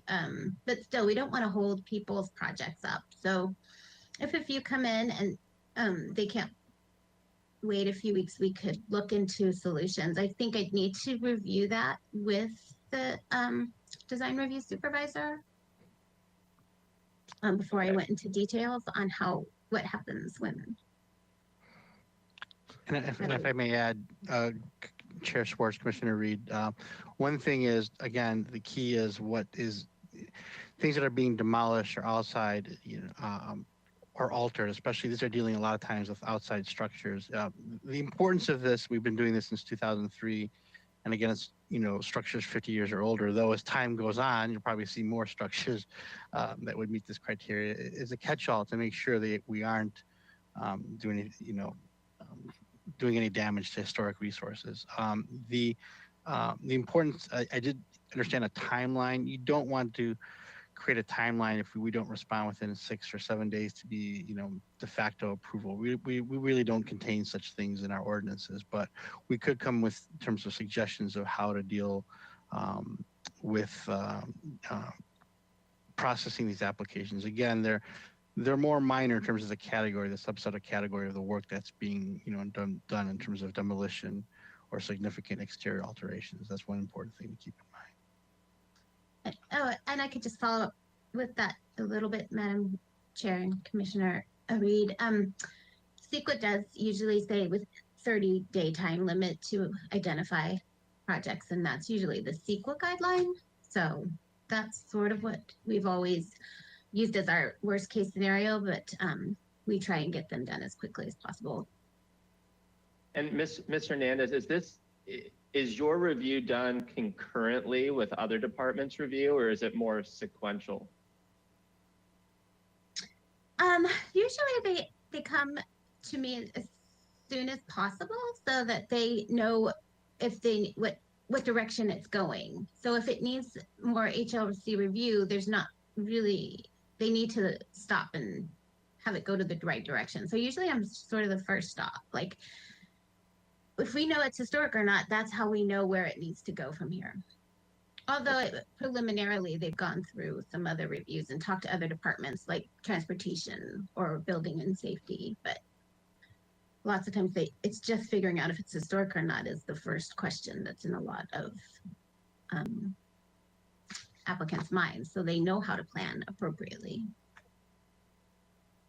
And Chair Schwartz, what would be your recommendation at this point? If staff was going to throw out a couple suggestions, can we tee that up at this point to give them enough time? I think this is an important topic. I agree, Commissioner Reed. Thank you for asking that, because I'm going to pursue this line of questioning myself later on. If you would like to, kind of as a companion to your questions, just put on the table some thoughts, then as we proceed through questions, and I don't know if we're going to get to deliberations today, not likely. Also, Commissioner Bonderson has a hard stop time of 5 p.m. and she notified me in advance.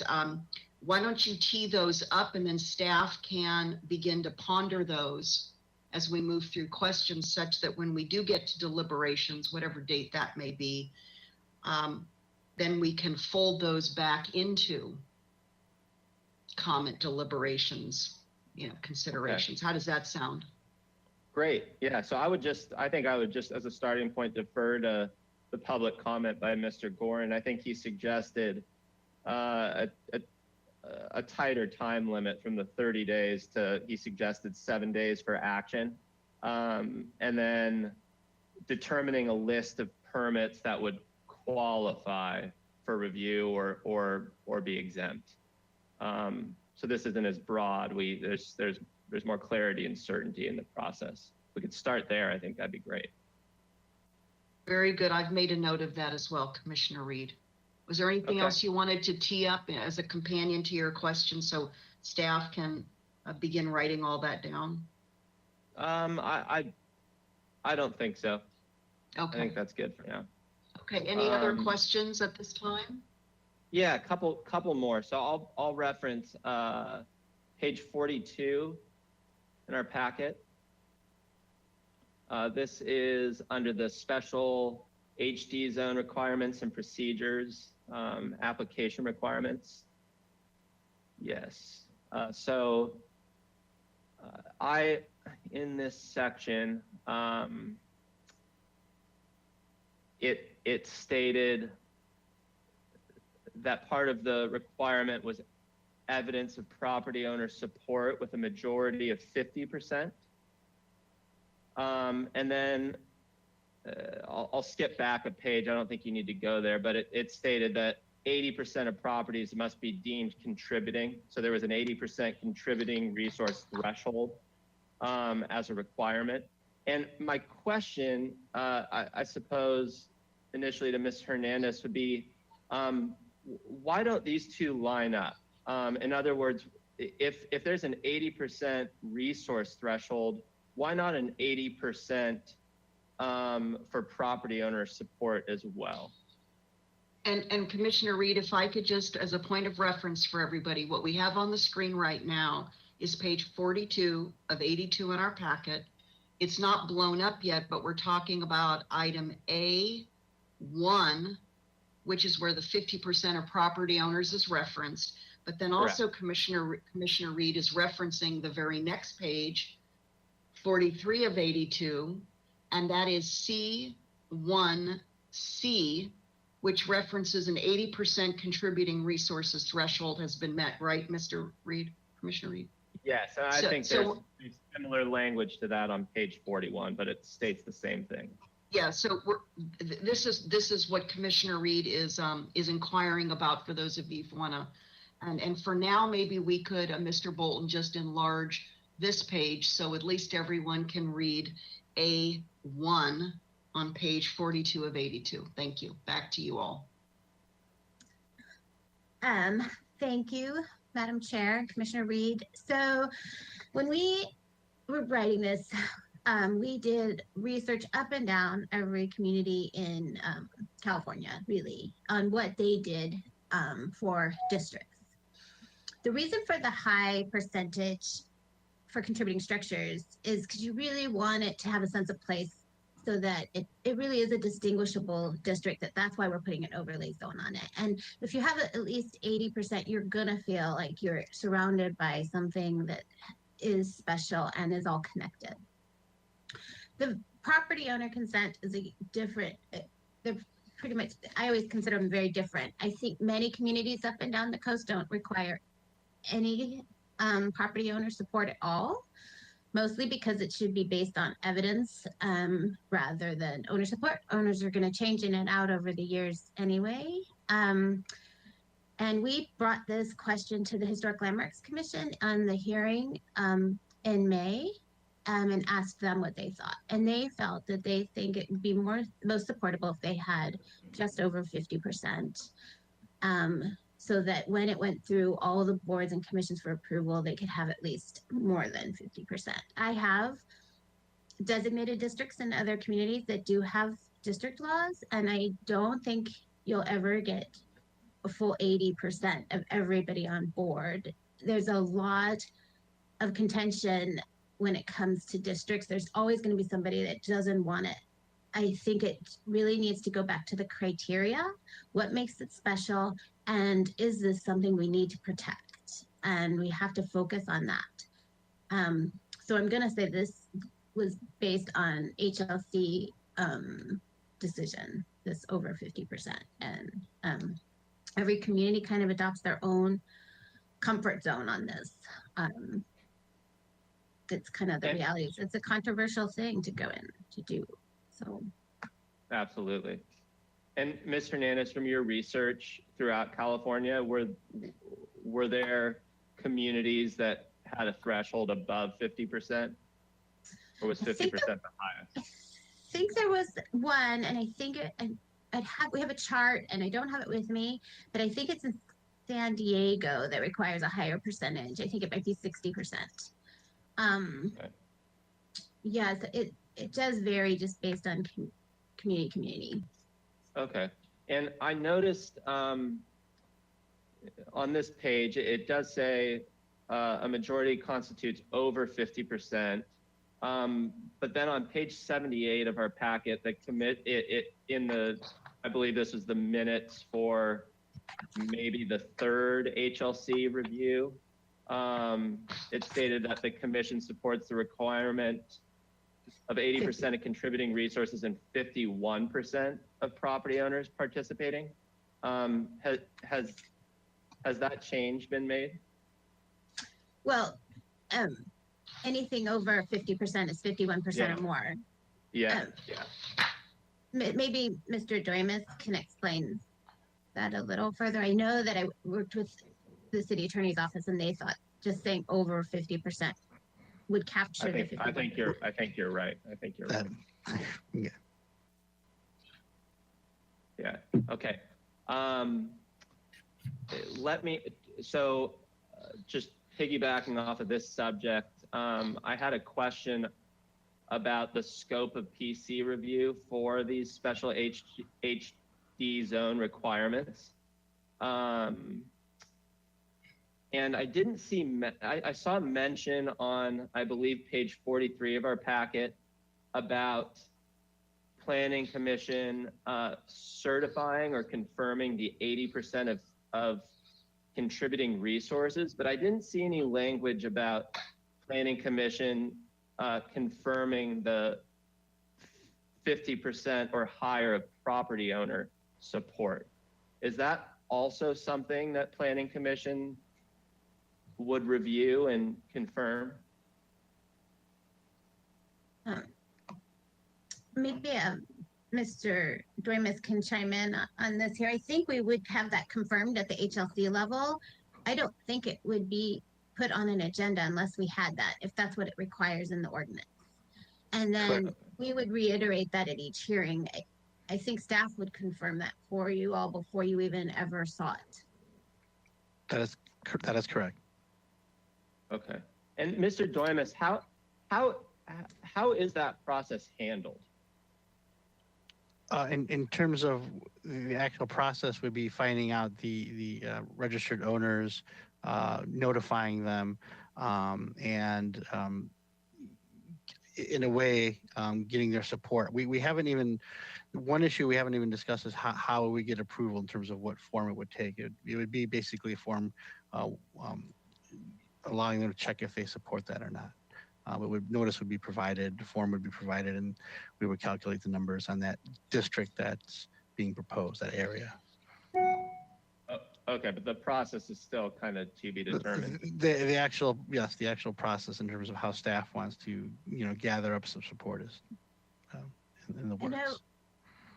I know, Commissioner Reed and Madam Chair, I know in the other communities I've worked in where we've done districts, a lot of this owner support is garnished by neighbor to neighbor, and the neighborhoods who really want these districts really go out and advocate to their neighbors and talk to them and have discussions throughout their own district about this. It usually isn't as much the government coming in and saying this is coming and we want you to support it. It's the neighbors coming to each other and talking about how important it is and the reasons they want the protection.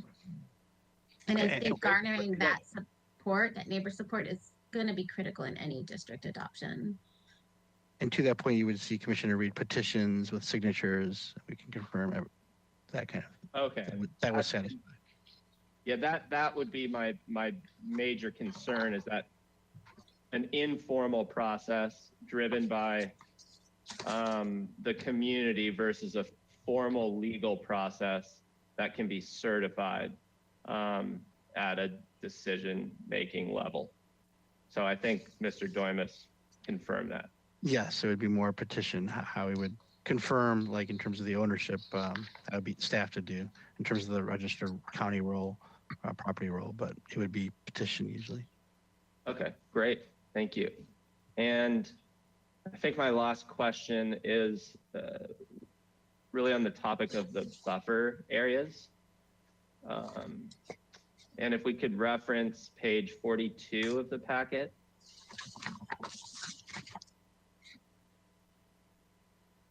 And this would be under, yes, A4. number 4, under A4.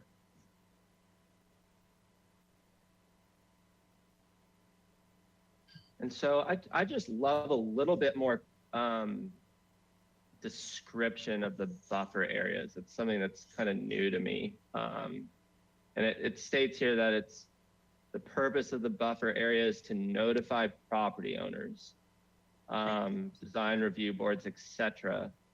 And then it goes on to say, in order to protect the integrity of these zones, any new construction within the buffer area must be found compatible with historic materials, feature, size, scale, proportion, massing, etc.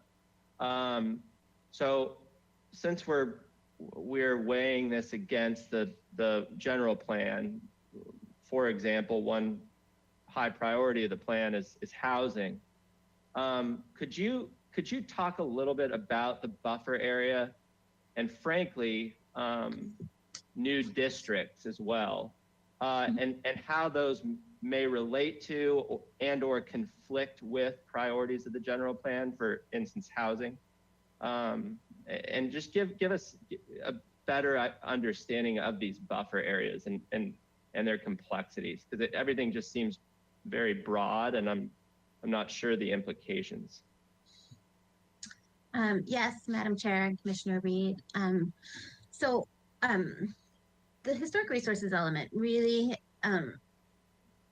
is the place where the buffer areas were introduced, and the community has always really asked us to bring these into the new ordinance. And I've worked in 4 different communities, and I've never worked with buffer areas, and I have never seen them in other communities, and I've done quite a bit of research up and down trying to find out what other areas are doing.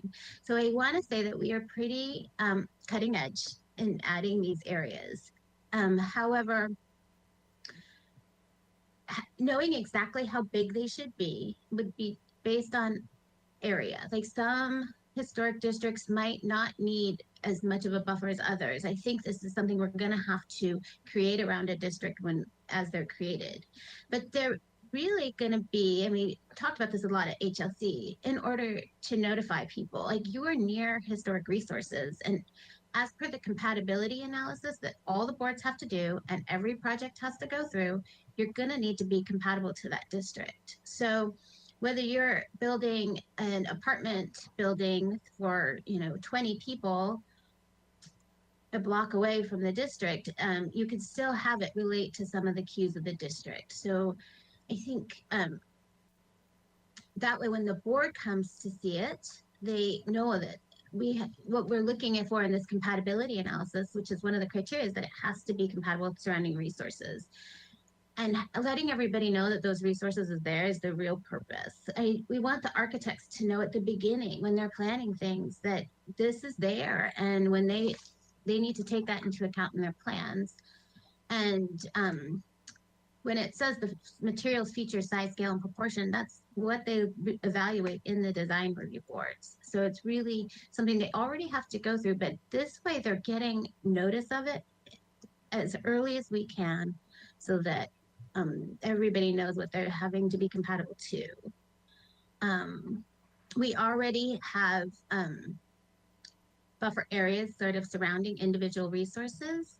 So it's like 300 feet around landmarks and 100 feet around structures of merit, where everybody who is coming in with a project in that area, a tag comes up in our computer, and the staff person's like, oh, you're going right next to a resource. You need to be compatible to that resource. And it's really a way of being transparent and open. And we now have an interactive map on our website that identifies those as well.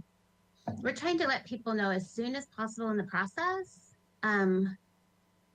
that what's going on next to them and what they need to be compatible to. So when they go in that compatibility analysis, they're prepared.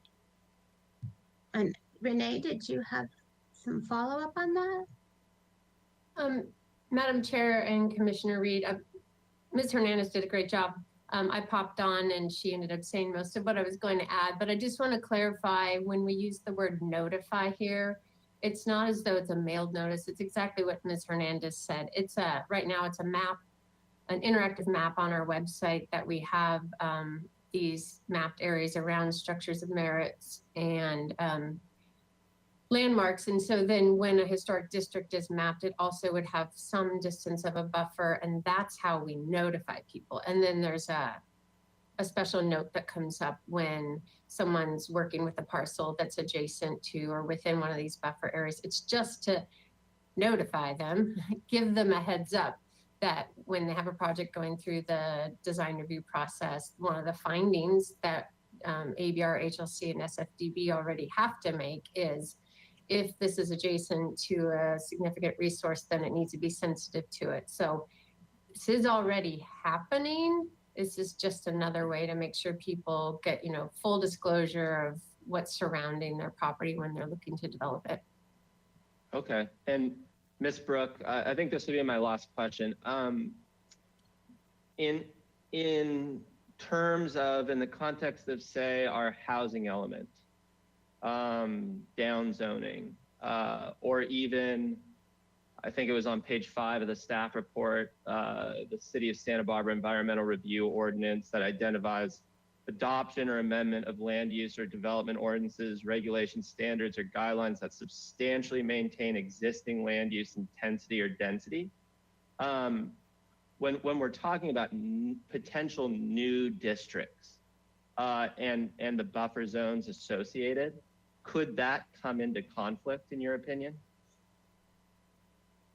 Madam Chair and Commissioner Reed, that's a really great question. And so there's already, we're already pretty limited in how we can affect the review of housing projects. So if we're talking specifically about housing units, and are we concerned that this additional buffer or scrutiny of projects like a housing project next to a significant resource, would that potentially impact? So we wouldn't be able to impact the density of that housing project.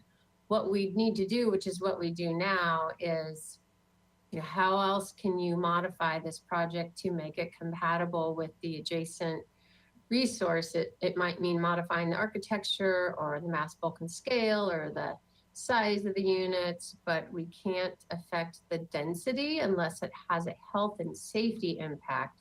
So, you know, as we embark on updating our housing element, probably about a year from now, we will have to do an analysis of all of our other policies and ordinances, and do those have any type of a chilling effect on housing development? And so this will be one aspect of it that we'll certainly have to analyze. But I appreciate the question. It's a really good one.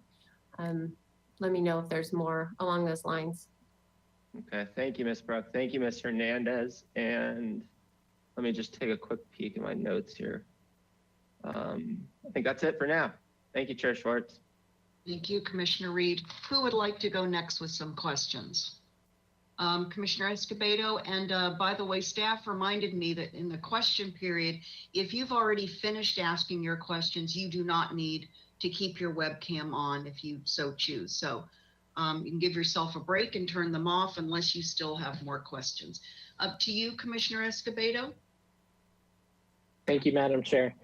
I did want to follow up on a little bit on Commissioner Reed's questioning there, and this might be for Ms. Brooke, but Ms. Hernandez might be able to handle it too. So I think when we're looking at state legislation over the last few years, they've moved really towards objectifying, using objective standards to evaluate design. Has there been any sort of movement on producing objective standards when it comes to assessing compatibility in historic zones or those buffer zones? Great question. So right now, we are working on objective standards specifically to projects that might be coming in under Senate Bill 35, and those are pretty limited, and so the standards are pretty limiting. Starting next year, we'll be kicking off a work effort to eventually adopt objective design standards citywide in response to Senate Bill 330. And so that'll be a challenge, you know, because it'll be difficult to have objective standards that, you know, deal with such a subjective topic as compatibility. So, but we've been talking about that a little bit as we've been talking about moving towards Florida lot area ratios for housing projects downtown. And, you know, that might be our first attempt at what that would look like for downtown projects. Is it just a lower Florida lot area ratio? Is it an additional building setback to give it some relief? Does it have to be a particular style that we can, you know, identify objectively? So those are all great things, and things that we'll take on citywide in the coming year or two. Yeah. And Madam Chair and Commissioner Escobedo, in the draft of the historic resource design guidelines, there is a chapter on how to design next to historic resources that has guidelines. If you are developing property that's right next to a resource, how you can become compatible with that. And we drafted those back in 2014, thinking this was going to come through much sooner, but they were with a committee of HLC, and I think it really does help people when you do have a property, how you can get your new building so that you can get designed so that you can quickly get through design review, and that might help as well. And to follow up on that, are there separate design guidelines for different districts, right? What makes one district historic is different than what makes another district historic? No, the design guidelines are structured, they are pretty by material.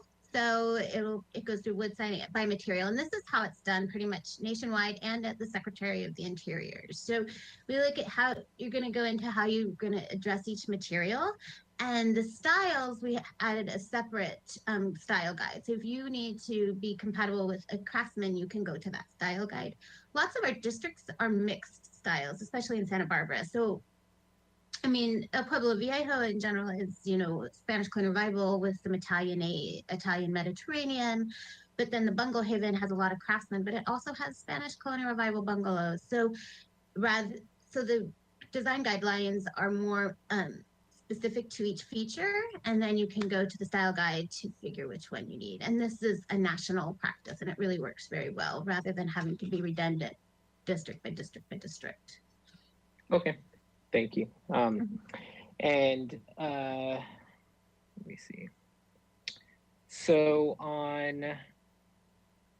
during your presentation, you talked about, and you're gonna have to maybe elaborate on, I'm going to give a general question. I'm going to forget the names, but we had sent our historic resources ordinance to a state agency that oversees historic resources, correct? And their feedback was they would really want us to make sure that we're aligning with national historic standards, right?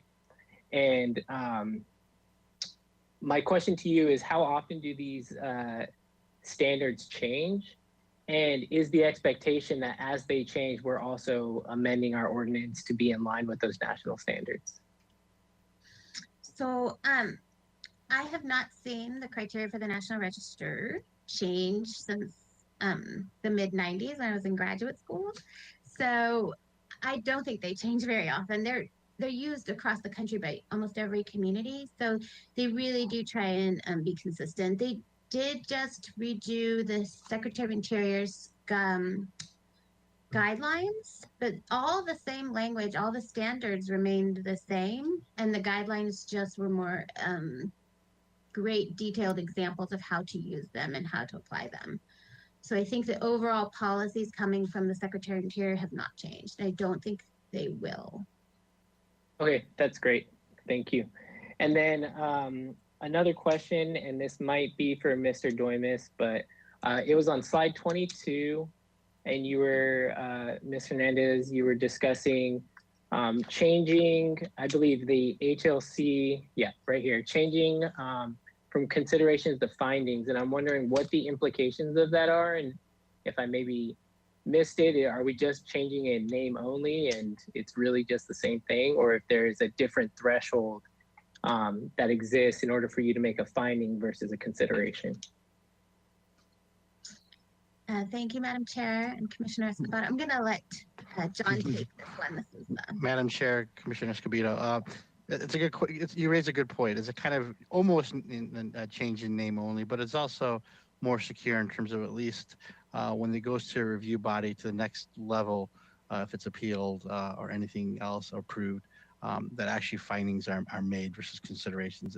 It's what everyone essentially uses, and so it's better terminology. Let's put it that way. But okay. Essentially, it's kind of the same thing. That's what I figured, but just wanted to make sure. And then I believe, so I reviewed the November 11th HLC meeting, and I don't think I heard it today, but I believe I heard in the presentation that when going over these amendments, one of the things that we did is we removed reference to state law, I believe, because state law changes from time to time, and that perhaps, and we're not going to change ours every time the state changes theirs, and it may weaken our ordinance. So can you speak to that a little bit? Yes, thank you, Madam Chair and Commissioner Escobedo. So yes, so we had some definition in our definitions and throughout language, like we keep the historic resources inventory to as per the requirements of CEQA. Well, if CEQA were one day to go away, we would no longer have the reason to keep the inventory. So without referencing those, our ordinance stands strong. Say the state decides to eliminate CEQA. That was one reason, and one, they can cross-reference those, and we're not reliant on changing our ordinance if some of those state things change. And that's the main reason, which made sense. It's just that we'd always sort of reference them because we use them every day in our language, but being in our ordinance, it gave it a little weakness, and we didn't want that there. We wanted it to be able to stand strong without that. Very good. Let's see. Those are my questions for now. I may pop on with one or more questions, but thank you, Madam Chair. Thank you, Ms. Hernandez. Commissioner Escobedo. I wanted to also make the announcement that Mr. Cato needs to leave at 4:15, so it's around 3:40 now. If the commissioners have any questions for Mr. Cato, whether you've already asked questions or not, now is the time, please, to tee them up, because we're going to lose him after 4:15. And again, Commissioner Bonderson needs to conclude at 5 o'clock, regardless of where we are in our questions. But for the public at large, I want to reiterate that we are going to continue this item, hopefully to December 17th, based upon feedback from Mr. Busk, for deliberation. So it's questions only that will take us through the remainder of our hearing today. To you, Commissioner Bonderson. Thank you, Madam Chair. Hello, Ms. Hernandez. I was very pleased to hear a few of the commissioners before me touch on the comments from the public. I appreciated Ms. Saley's comments, as well as the way that the commissioners have basically connected those suggestions to Mr. Gorin's ideas as well. I thought that we've made a lot of progress here already, and I want to piggyback off that without repeating what they've asked for, and ask more directly a question you may or may not know the answer to. I'm not exactly sure, Ms. Hernandez, if you're the one to ask, but perhaps staff can support the direction of this.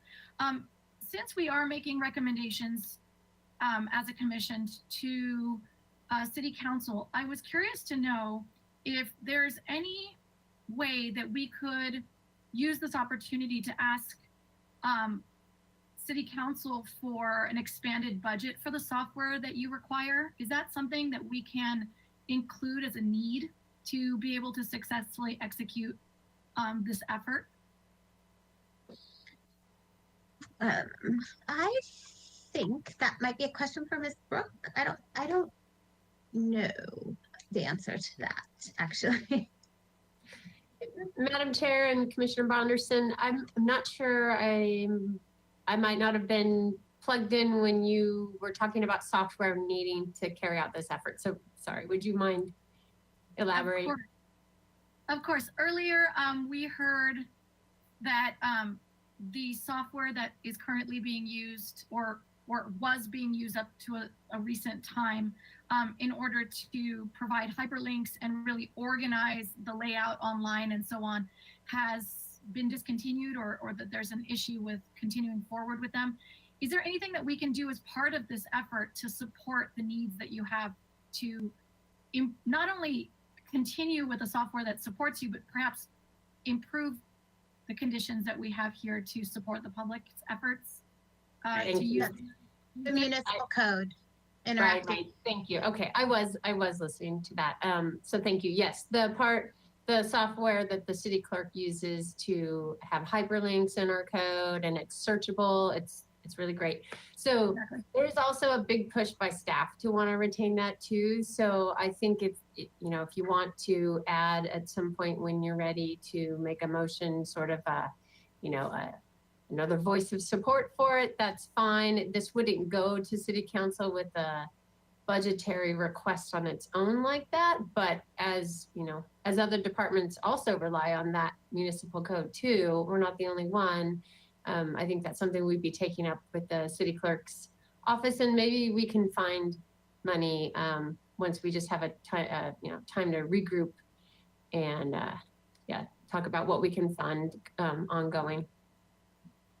Thank you, Ms. Brooke. I just feel like there's an opportunity here to help push forward what we're trying to accomplish to make it as user-friendly as possible, since it's come back to that a few times. In addition, I was curious to know, Ms. Hernandez, I understand you're the only staff member focused on all of our historical goals here. Specifically, they come to you. And I was just curious, with the addition of these amendments, with the process moving forward, do you believe that there will be more work being generated that will ultimately come to you? And if so, is there need for more staff to support this incoming amount of work that you may or may not project? Thank you, Madam Chair and Commissioner Bonderson. So all my efforts right now seem to be on the ordinance, and when the ordinance is complete, I'll be able to refocus and work on lots of these districts. I think if you ask any staff member in our department, we need more staff, and we always will. I think it's a part of the working for the government.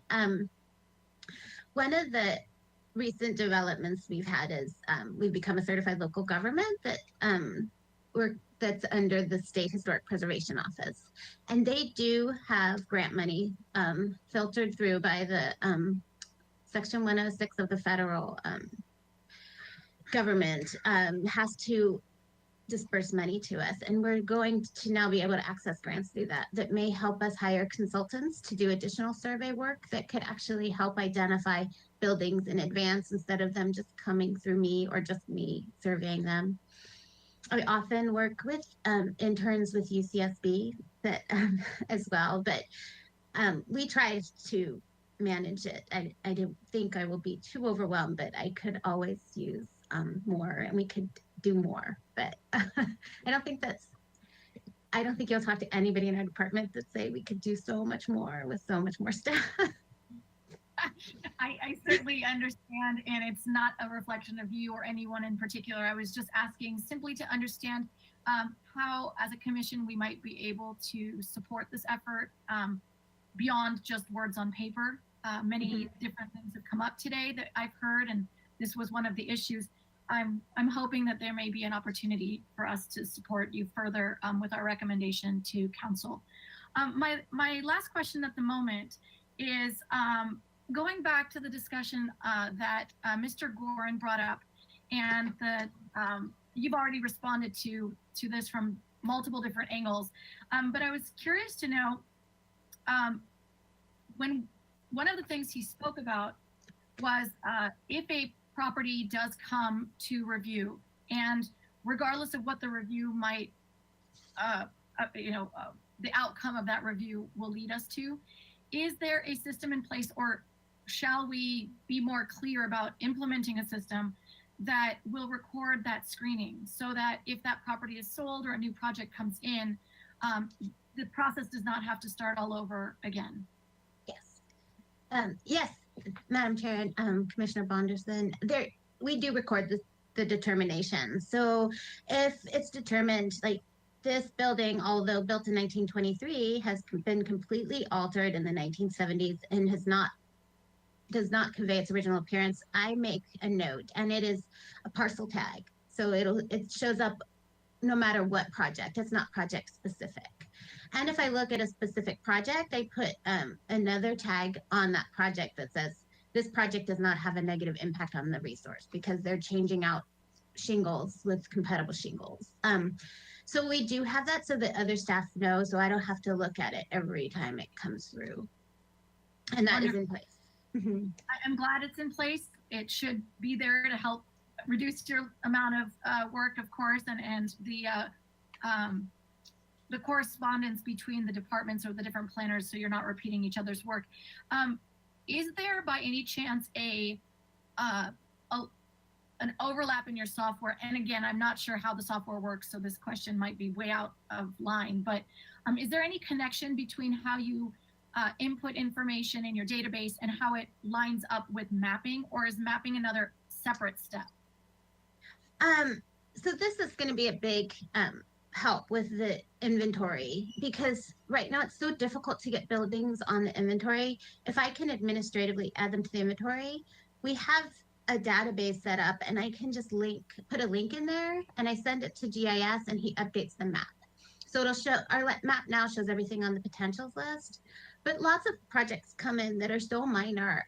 I just say it's eligible to be designated. If it comes through with a bigger project one day, we'll need to look at it, but I'm not gonna stop and do a 60-day notice to go to a public hearing to put it on the potentials list because they're changing out a water heater or repairing a door to match a door. So this is where the process is going to become so much more streamlined. If I can just say, okay, you're going on the inventory, have your project, you'll be notified on the map. And if they don't want to be on the inventory and they really disagree, we can go to HLC, but then we're not holding up their project and they can continue at least. And it will clarify things for everyone in that. And the new software is really neat. I mean, I just link it up and send it to our staff, Adam Neres, and he loads it right in. Excellent. That's really what I wanted to hear. And it sounds like you already have a system in place. I'm under the impression that with the forward motion of all of this, your system will only get smoother and more streamlined. And if that's the case, I'm very pleased to hear that. That concludes my questions for now. I don't know if something else might come up, but thank you for your time, Mr. Hernandez. Thank you.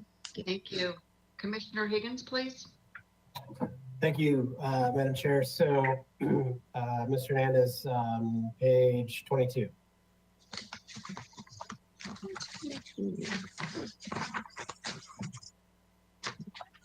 I'm looking at the exhibit. Okay. So, procedure for designating a landmark. In your career or your research in the last couple of years, is this these procedures to nominate? Is that pretty comprehensive, or is it pretty wide net? Places where I've worked, I've only seen that the owner has to participate in the nomination. This, by contrast, includes anybody else out there that could. So is that a little unusual? Thank you, Madam Chair, Commissioner Higgins. It is not unusual. I have worked in jurisdictions where demolition is pretty aggressive, and one of those is Denver, Colorado. And oftentimes the community has to designate a building to save it from its own owner. And this is the only way they can go through it. And that's why you have the public hearings where everybody can be heard, the owner, the public, and everyone else. I mean, an owner might not be in our community, but a year or two, and destroy something that is really, really significant to everybody. So the reason why we have that other people can nominate or a commissioner is that at least we can bring it to a table and have a public discussion. At the end of the day, it might not be found significant, and it might be that way, but lots of our buildings mean a lot to the community as a whole and not just the owner. And that's why I've seen those. I don't see it. Have we seen some of that behavior you're talking about here in town, and that's what's driving this particular change? I have not seen it in town. I have not seen that here in Santa Barbara, but I don't think this is a change. This is how I believe it is in 2222. Anybody can go through the process to nominate. That's not a change. No. Okay, I get confused because all of this is Right, it's just because it's, Underlined. we underline it because it's new in the zoning ordinance. Yeah, I mean, I understand. so It's it's a format, kind of okay. confusing So- because it's there, but not here in this Okay. section.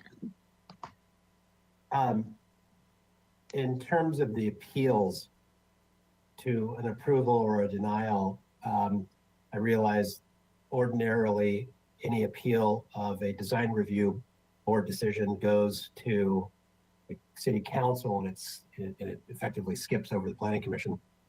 And maybe this is a question for Mr. Domus, but what was the thinking there, or was there any thought as to whether or not an appeal on that process could include a trip to the planning commission? And I ask that in context of the larger opportunity for properties to be designated adverse perhaps to a property owner's wishes.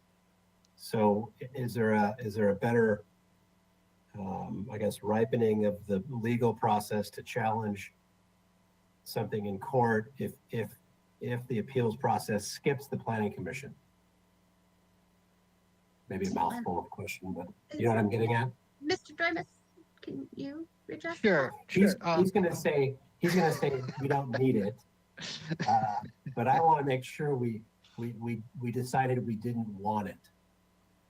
Sure. Madam Chair, Commissioner Higgins, you did kind of take the words out of my mouth in the sense it's not required. It does obviously expedite the process. It doesn't, necessarily strengthen anything on appeal or not. I mean, of course, your input's very valuable. The most critical, of course, being HLC because that's what they specialize in. But there is no specific legal purpose behind that. And do you ever see, Ms. Hernandez, in your career, other places where these kinds of appeals do go to a planning commission? Thank you, Madam Chair and Commissioner Higgins. No, I haven't. They usually are just between the Historic Landmarks Commission and the council. Okay, so the other reason I ask is because it looks like the council appeal procedure in below in section H1, in that it's not a de novo hearing, it really limits the appellant to bring can't bring any new evidence in. So they would have had to participate. So I just wonder about how the process works if we have a lot of property owners that are out of the area that might not make it or be able to make it to a HLC meeting. And then on top of that, there's no planning commission appeal. And then on top of that, there's a limit in terms of the council action not being de novo. Any comment on that, or whether or not that's maybe limiting an appellant's rights?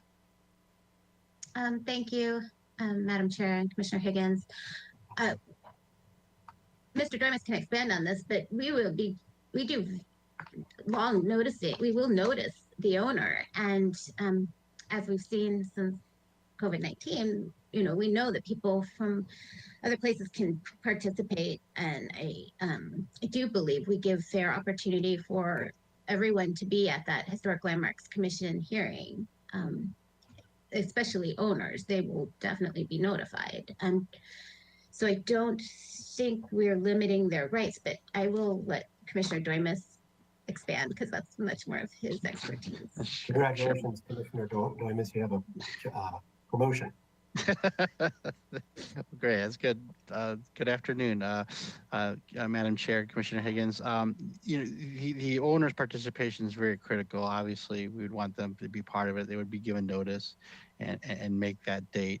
The evidence, and the reason to limit on new evidence is to be fair on all parties. What you don't want is the next step in City Council for there to be surprises. It's the same way the court system works, is when you're at the trial court level and then at the appeal, no new evidence, the record's closed. Now, de novo meaning that the party reviewing it, so in this case, council reviewing it, is not beholden to the decision made by the HLC, but at least they're going to look at the same closed universe of evidence, unless there was flexibility of something new that came up since that time was so critical.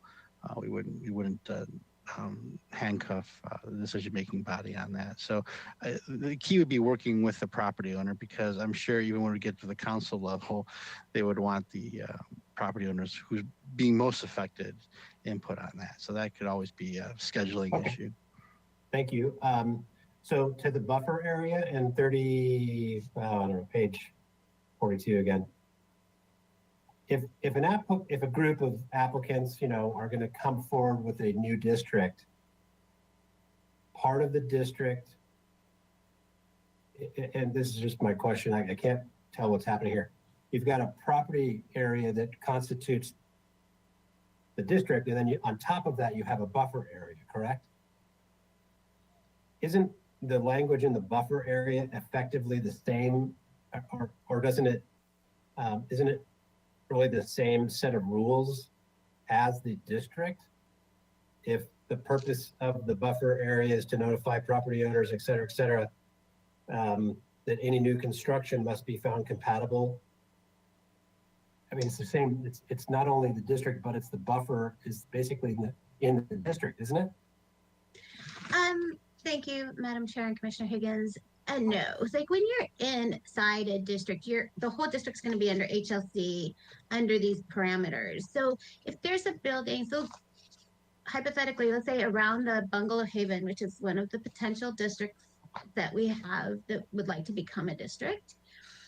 Let's say they want a half a block radius around the district, that if new buildings come in, they acknowledge the architecture. So say if they're across the street, you'll maybe build something that nods to the craftsman style architecture, but that's still going to go to ABR and not be beholden to the HLC's purview. But it really is going to be the same way it functions today, because even the ABR has to make the findings that you are compatible with surrounding and neighboring historic districts. It's just going to be a way to let people know they're near that district, so that early in the planning process, they're considering that. So they don't get to an ABR hearing and have this project that the ABR can't make the appropriate findings for because they didn't know. And that has happened. And we're trying to get more people aware of what's near them, and that as a way of being more transparent, so that they're prepared to go into these design review hearings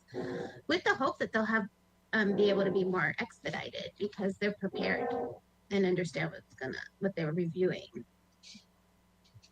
Okay, I think I understand your answer, but if I'm building something or modifying something that must be found compatible with the district, isn't that the same thing as building something compatible with in the district? I guess so. I guess I see what you're saying, but I guess if you're outside of the district, you're probably not. It's probably lost integrity. Like usually they'll draw the lines around a district because it's no longer have that, 80% of historic resources. It'll be lots. I think I can think of a block right outside of Bungalow Haven that has like a 1970s office building and things, and that's why the lines were drawn. So you no longer will be inside this place that has this sense of place. You'll be building a new building that wouldn't contribute to that. And so that's the key. And again, I think I mentioned that this is pretty cutting edge for our community to have buffer areas. I don't know of any that do. It's sort of more like you're in or you're out in other areas. And so we're trying to cut some new ground here. And so this is how we best figured it out so far. But I think it is still really important for people to know they're near a district so that they can try in. Yeah, even though they're not, even though they're not historic, they can still nod to what's near. Well, I think the way I interpret your answer is we're doing something more progressive, to use maybe not the best word to use, but we're cutting edge here in that regard, and we are effectively including other properties beyond the district in the district. I guess those are my words. Yeah, I can't repeat it like okay. this. We Okay, just, so- you're just getting notice that you're near a district. Yeah, and okay. you should be- So to back to the conversation about the effect of this ordinance and districts and potential districts on housing production. If I understood the answer, it was that this in and of itself doesn't really have a cooling effect on housing production.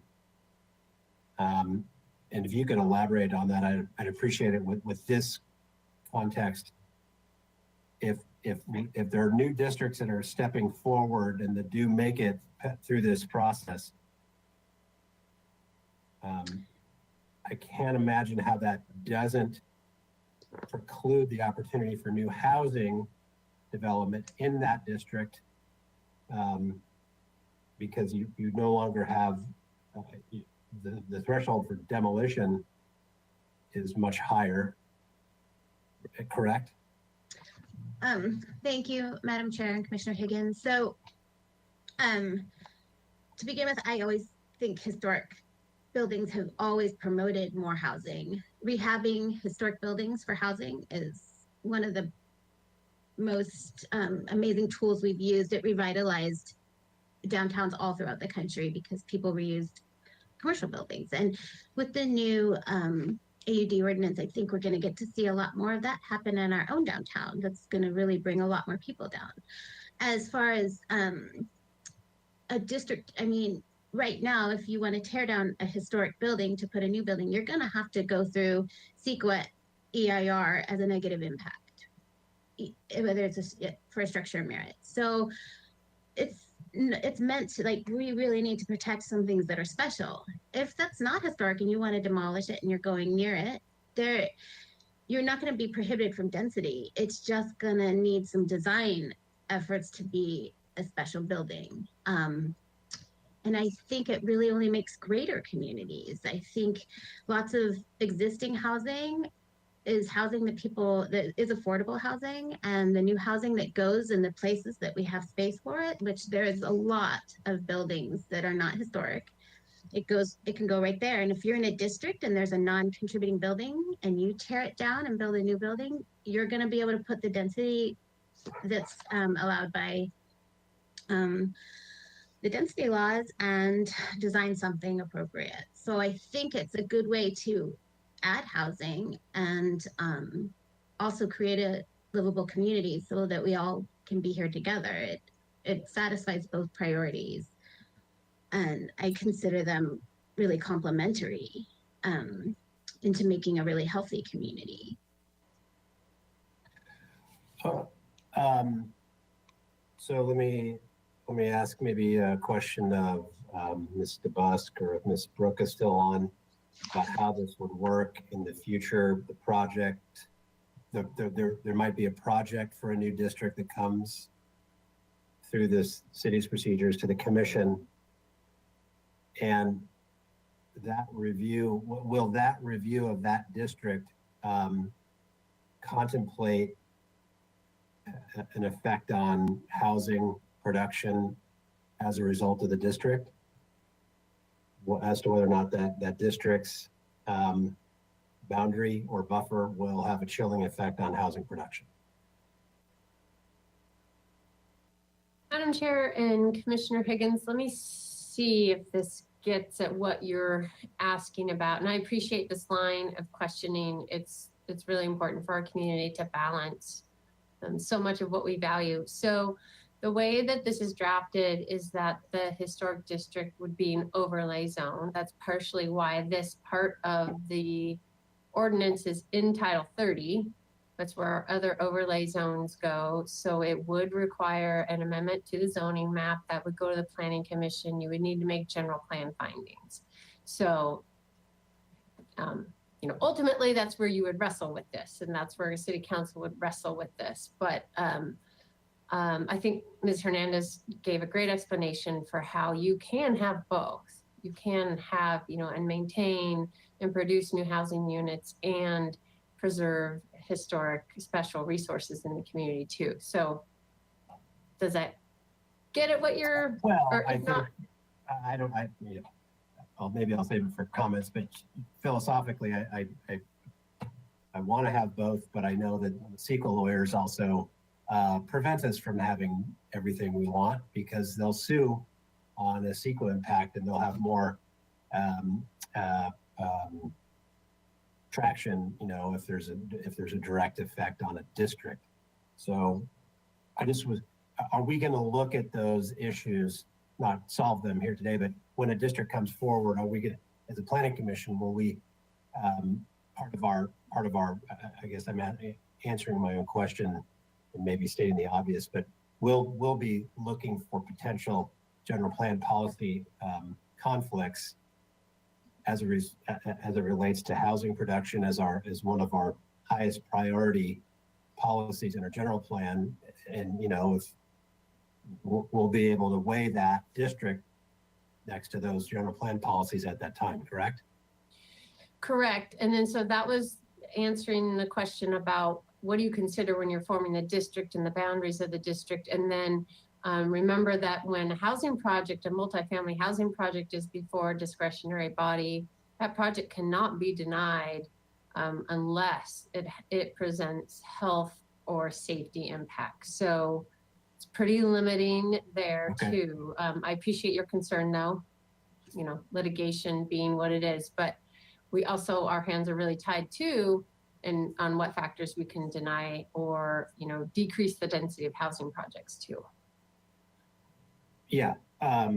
One quick comment, Madam Chair, and I'll get out of here. It's just we are nothing if really good at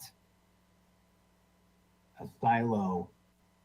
No disrespect to this ordinance, it's excellent and it's really almost too good because it's so focused on what we're talking about. And I have a little broader concern about how it's going to interact, how applicants will have to bounce around and solve for this now too, amongst other things. And so it is yet another Venn diagram on top of the 8,000 that we already have as you got to, get right through the middle of all of those. So anyway, that's just a comment. Madam Chair, I too have, thank you, Ms. Brooke and Mr. Hernandez for putting up with those questions asked a different way. I too have concerns about the wide net of the building permit. You said you were going to ask some of those questions. I have some thoughts on it, but I just wanted to register my concern and I'll let you chase that too right now. But thank you. Commissioner Higgins, do you want to just continue on and pursue that? I don't have to ask it. Could you, since you're on a roll, could you go ahead and pursue that question about, you mean the 30 days versus is that what you're referring to? Oh, yeah, they're not, it's not real. The questions were already asked. I don't have any questions about it, just some comments. So I can wait for deliberations to add some ideas to that about how we narrow the focus. So the intent of the review is there, but it doesn't cause Ms. Hernandez or our building permit applicants to have to wait longer than they ought to. So.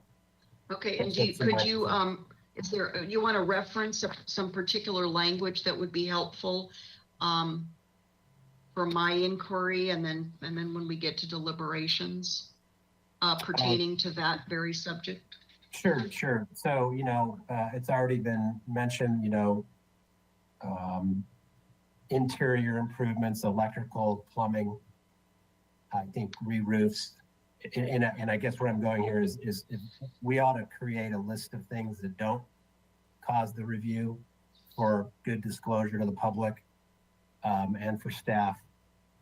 And we get these other sort of other programs and laws that will run into this and cause conflict with this particular law we're talking about today. But ADA improvements on somebody's home, a handrail or whatnot, on a stairway that's over 42 inches, requires a building permit. So certainly water tanks as people want to make their homes more efficient for water heating, they do end up needing to pull out a water tank on the inside of their home and put one on the exterior, tankless stuff. I'd certainly like to see that. Those kinds of energy efficiency projects or ADA related projects get some form of grace. Or maybe those are ones that have the quick timeline. So a building permit exclusion list, that's what we're talking about, right? We may not get there tonight on this, Madam Chair, with our, I think it would be good planting a seed if this comes back, that we do have staff give us maybe a list of those kinds of things, because I don't know, they know better than I do what those are. But, we have a CEQA law that already exempts CEQA review. And Mr. Hernandez noted that, 30 days in CEQA, and we do have to be a responsible agency and the lead agency in that regard. But we sort of have, on one side, we have things that are being reviewed that are clearly exempt from CEQA review, but they're being reviewed for CEQA impacts, but they're clearly radically, there couldn't be more of an exempt project under CEQA than a tankless water heater kind of thing. So we are, in our zeal to probably create the best, most comprehensive, most bulletproof, most progressive ordinance in the United States.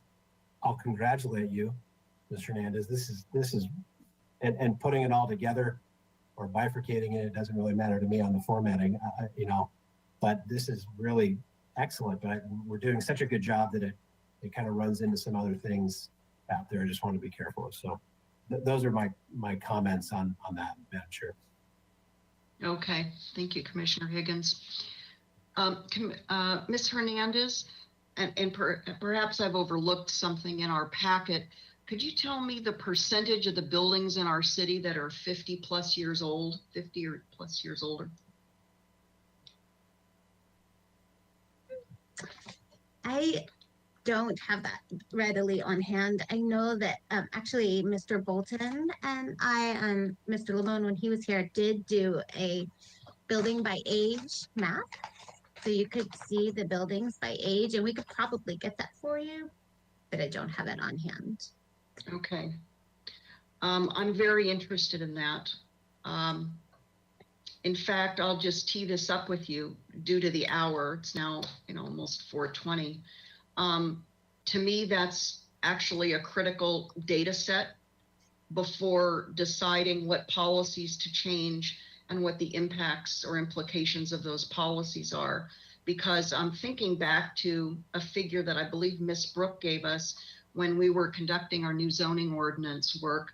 And somewhere between 70 to 75%, I believe, Ms. Brooke, you said, the percentage of the buildings in our city that are legal non-conforming. Now, that's just kind of an expression of the age of our city and the age of our buildings and the continuous change, alteration of the built environment. So when we talk about overlaying a specific set of new policies and review, this is what comes to mind for me. So let me now go to some specific follow-on questions, and my colleagues have asked you, but I'm gonna pursue some of them a little further. So on page 24 of 82 in our packet, again, we're talking about item B1A. This is the listing of historic resources on the inventory and administrative listing. I'm really struggling with this language of 50 years or older in terms of applicability of additional scrutiny and findings of compatibility and others, especially when it's all falling under you, our premier architectural historian, but it's just one of you that's been notified. That's been identified. So, did you say, Ms. Hernandez, that was it 25% or so on average of the properties that you review are are they historic or not historic due to alterations that have disqualified them? Couldn't quite get the percentage noted quickly enough here. Yeah, so when I tracked all the ones that I reviewed, and it averages, I think, about a little over 100 a year that I review, and about a quarter of those would qualify as historic. So of the buildings over 50 years old, which is what we do now. And 50 years old is the threshold because that's what it qualifies generally. I know that in early discussions, and this was back with Scott Vincent and Jaime Limon, we talked about adding the threshold to pre-World War II because that's where really many of our historic resources are pre-World War II, Craftsman, Victorian, Spanish colonial revival. It just that it does leave us a little vulnerable when we're required to review for CEQA because there are a few mid-century moderns that come through. I wouldn't say we have very many things from the 50s and 60s, but you know, we did just designate a 1963 Luda Maria Riggs building, for example.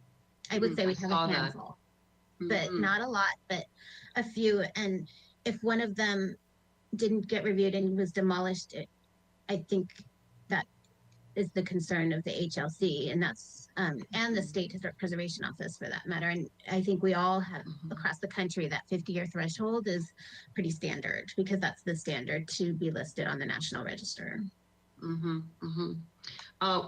Your answer to one of the commissioners, I think they were asking you for solutions, so to speak. You mentioned that the design review supervisor has a role or could have a role. Could you give a little more, kind of expound upon that a little bit more? And I want to tell you my thoughts about that. Well, the design review supervisor is who I work closely with and knows almost everything I do. So I know when there was a gap between when I was hired and the previous architectural historian, I know Jaime Limon, or the environmental analyst for that matter, who's very familiar with CEQA, tried to fulfill the job. It's just their familiarity with seeing our projects. And I again, it might be somebody like the environmental analyst who also looks at historic buildings, but I think I'd have to review that with Ms. Brooke and Ms. Nzweta more carefully. Okay. Do you have a sense of the volume of work that you would have to share with the design review supervisor if this was a so-called solution to expanding your work portfolio that, you know, beyond your capacity? I'm sorry, I wasn't insinuating that I would share with my design review supervisor. I was more like if I was out of town or I see. sick or I something. see. Okay. But okay. Ms. Brooke is on the line. Madam Chair, I'm happy to, thank you, and Ms. Nzweta as well, but also Ms. Hernandez mentioned this earlier too, that currently she does this for properties that are 50 years or older within a mapped area that we call the demolition review study area that was mapped in 2004, which is a pretty big part of the city. So granted, yes, this makes it citywide. So some more would fall under this. We don't know yet how many more, but we do charge a fee for this review. So for some of the ones that are a little bit more, that take a little bit more time, not all of them. So we are recouping some of that, and we can assess that if we, you know, if I appreciate your concern about workload. I hear you, and I do appreciate that. I don't want that to hold you up though, because know that we can adjust. We can figure out ways if we need to add staff, if we need to reprioritize work, that we can take that on. But if there's some other reason that the commission has a concern, just how many properties would fall under this, then I definitely would appreciate that input and recommendation to council. Well, I appreciate that. Let me continue. It's really not so much the workload, but I have such significant confidence in you, Ms. Hernandez. I know your training. I know your formal training. I know your, you know, personal expertise. And I guess I'm just going to have to be candid. I don't really have that same level of confidence in anyone else reviewing the properties as I know you do, as I personally know you do. So that lingers out there for me as a concern. And Ms. Brooke just mentioned something that I don't know how to inquire about this further because it's another lingering concern, and that's expanding the map to the entire city. I'm concerned, and I don't know if you can comment on this, Ms. Brooke, in particular, if there's any way for you to assuage my concerns, lessen my concerns. I think right now we're at a tipping point in our regulations, our policies, not sufficiently supporting general plan priorities for timely processing of multi-unit housing applications to get housing actually produced. And I am looking very conservatively, very cautiously at all these new policies that are coming forward that could be an impediment. And I know we're not doing deliberations yet, but this is my signal to my colleagues that I'm having a great deal of consternation about some of the language that you're bringing forward today, and not a lot of new confidence that it would sufficiently address process that would not obstruct or delay housing application review and approvals. So let me mention something that Commissioner Higgins brought up. You can just put this on your list as an item for me. I would like to see a building permit exemption list. We need to not use a broad brush in figuring out how to both honor our precious historic resources, however that's defined, and streamline processes to truly further or in furtherance of getting multi-unit housing approved and developed. And in many regards, and we don't have time today, which is why I was hoping there might be support to continue this item to December 17th. I think we need a more surgical approach. And again, I come back to what's been suggested about this building permit exemption list. That's an example of a more strategic or surgical approach to what you're bringing forward today. If we were to continue this to December 17th, would that be sufficient time for you and the rest of staff to develop a proposed building permit exemption list, or whether it's fully exempt or it's the 7-day, an abbreviated review? What are your thoughts about that just for today? Thank you, Madam Chair. I think we could do that by the 17th for sure. Okay. Or in time for you to review it beforehand. I don't think it would be very difficult to modify this to include some exemptions. Like I said, we don't, first of all, we don't review anything on the interior. So we could just add the word, exterior alterations, and then have some exemptions in addition to that, that I don't need to see. Okay, I'm liking that. I think clarification of exterior, because here we are in modern times, and I want to go back to this environmental sustainability thought that I believe Commissioner Higgins had. We now have features, I'll call them features, on the exterior of our buildings that help with environmental sustainability. So I think, again, more strategic, more nuanced, a little more exacting with a specific list is where I would want to see us go to both be in the modern world, modern times, as well as cherish and protect true historic resources. Let me continue on if I could. I want to go to page 42 of 82 to talk with you about this, the Section A application requirements. And this is pertaining to the 50% of the property owners, which would then constitute a majority. And I heard your responses to some of the commissioner questions on this. I don't know if it's you or Mr. Doimus who could comment. I'm concerned, so I don't know how to ask this. I'm concerned about tension, neighbor to neighbor tension with the percentage that we come up with.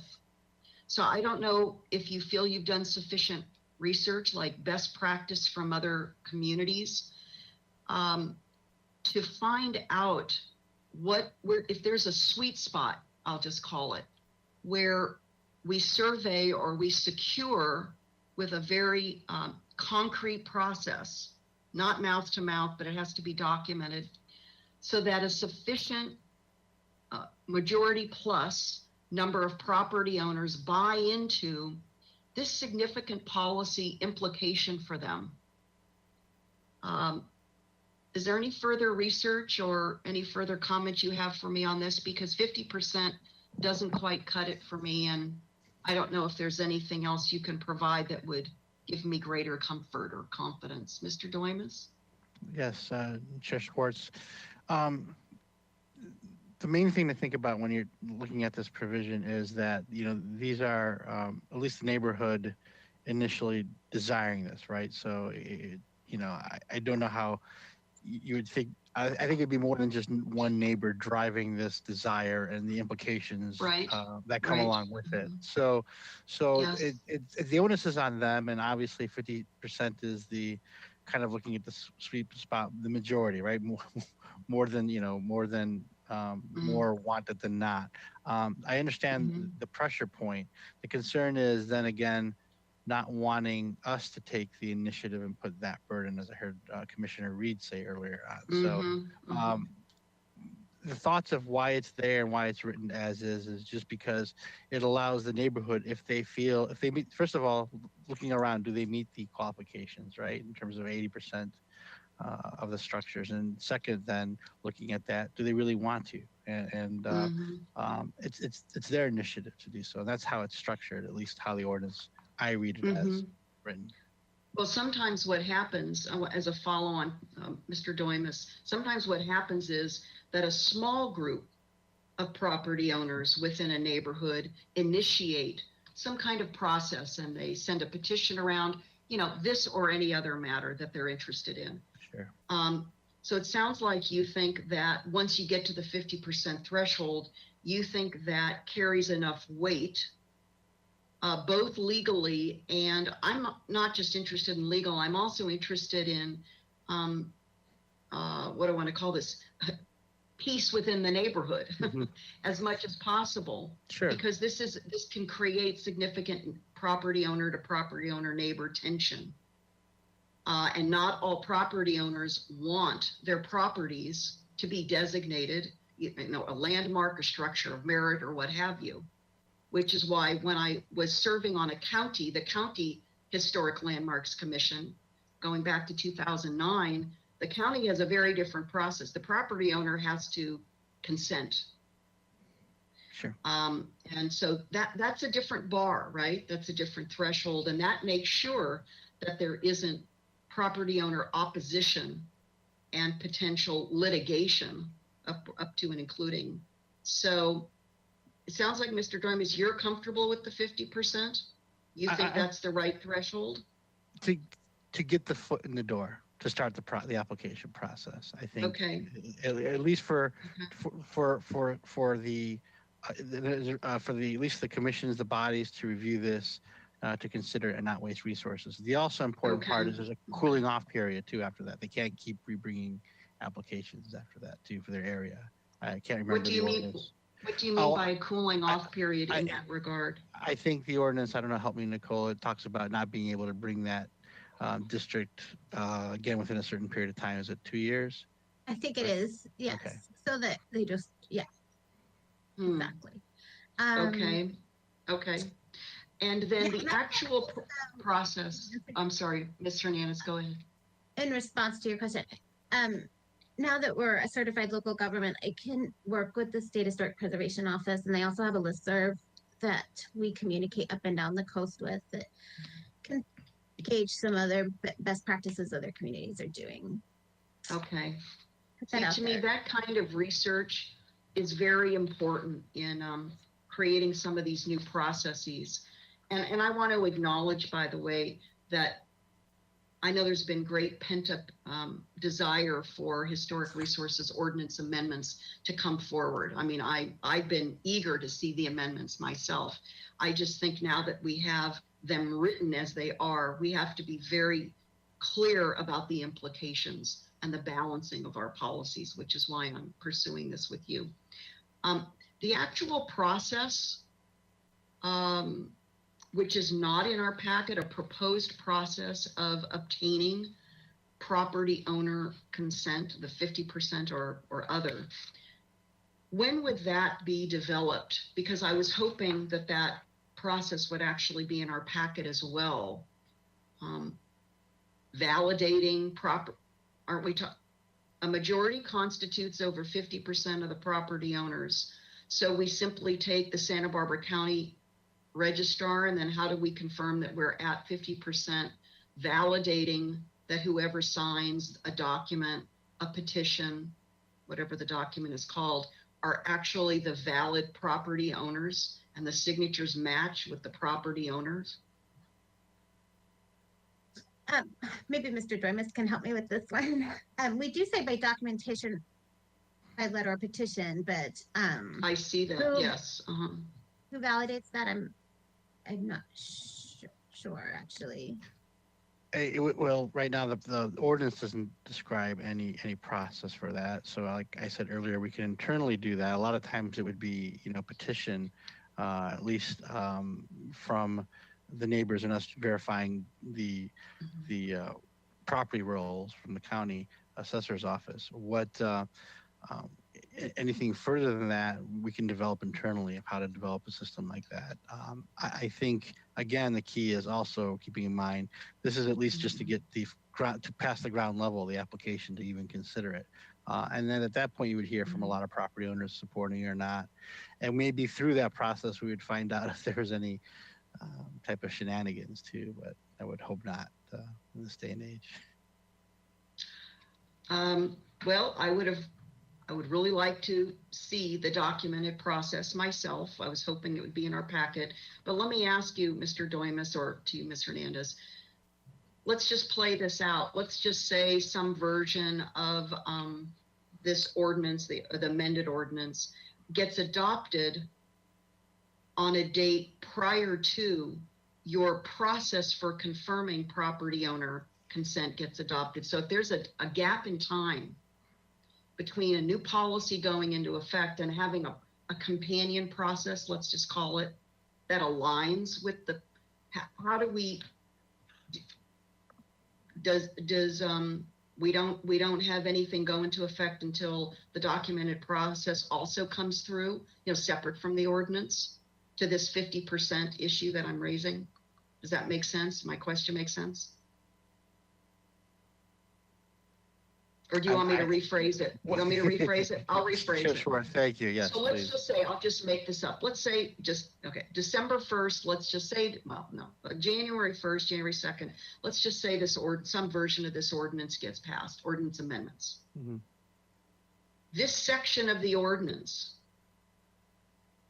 unless you're going to be working over the holidays, for example, we don't have a process for obtaining and verifying the 50% property owners, right, in this section of the ordinance. We don't have that in place.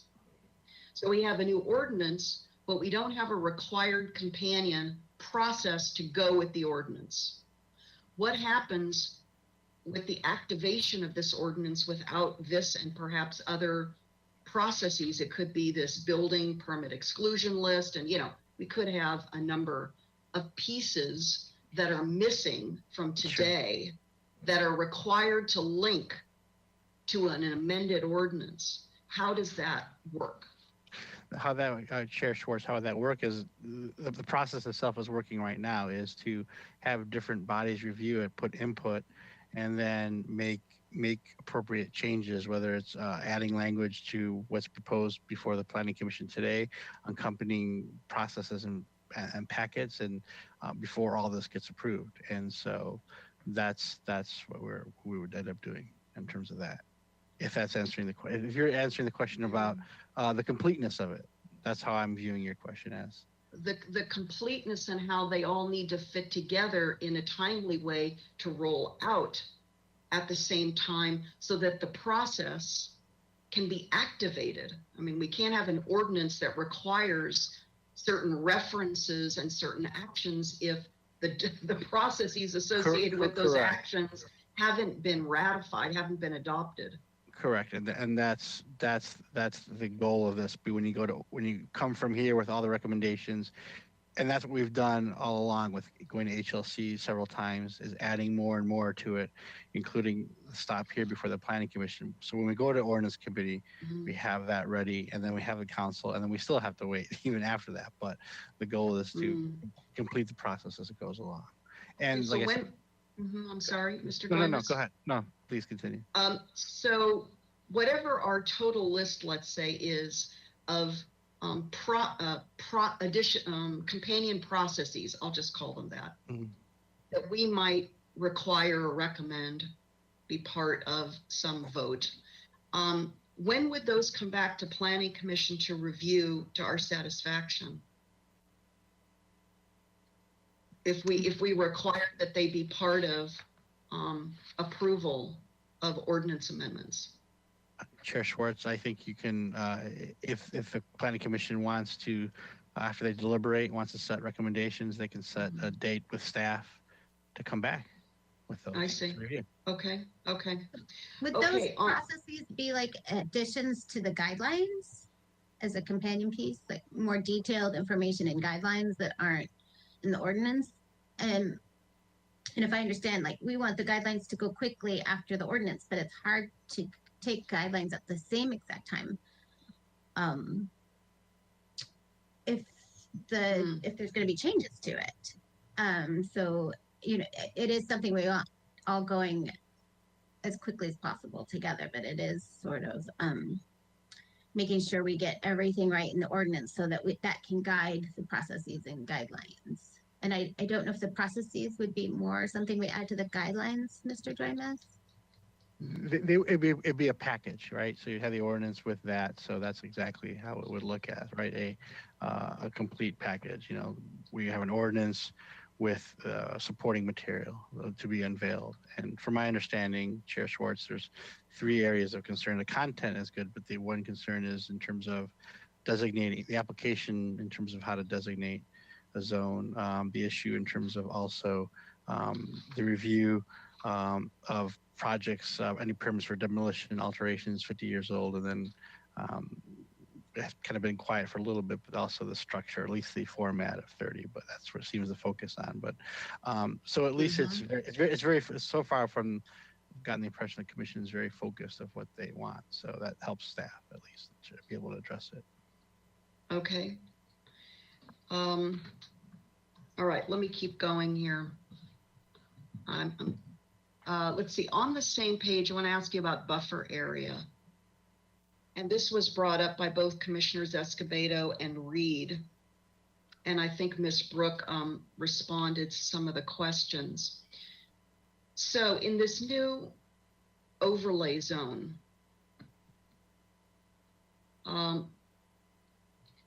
the requirements for making findings of compatibility with historic materials, features, and so forth. I'm not sure I was clear on Ms. Brooks' answer as to how and when this aligns with the requirement for objective design standards. And Ms. Brooke, this gets wrapped into my larger concern about expanding beyond our current geographic boundary for EPV to the entire city and not having objective design standards in place. And we will not have citywide or all, the various style palettes in place for many months to come. I think we can realistically say at least another year, let's say, for full adoption, not the Senate Bill 35. As you know, we've been on these email exchanges together. I want to acknowledge that. But beyond that, all the other neighborhood, non-Senate Bill 35 and throughout the city. So to me, this is a real tension point. How do we roll out even beyond EPV when we cannot use discretionary design review standards necessarily for all of the projects that would fall under this. How do we reconcile that?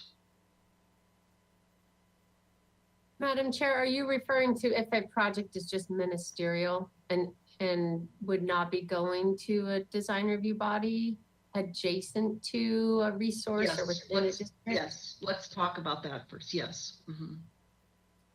Ministerial. So, I mean, this could even be, yes, anywhere in the city, but let's say in a new part of what we call an overlay zone.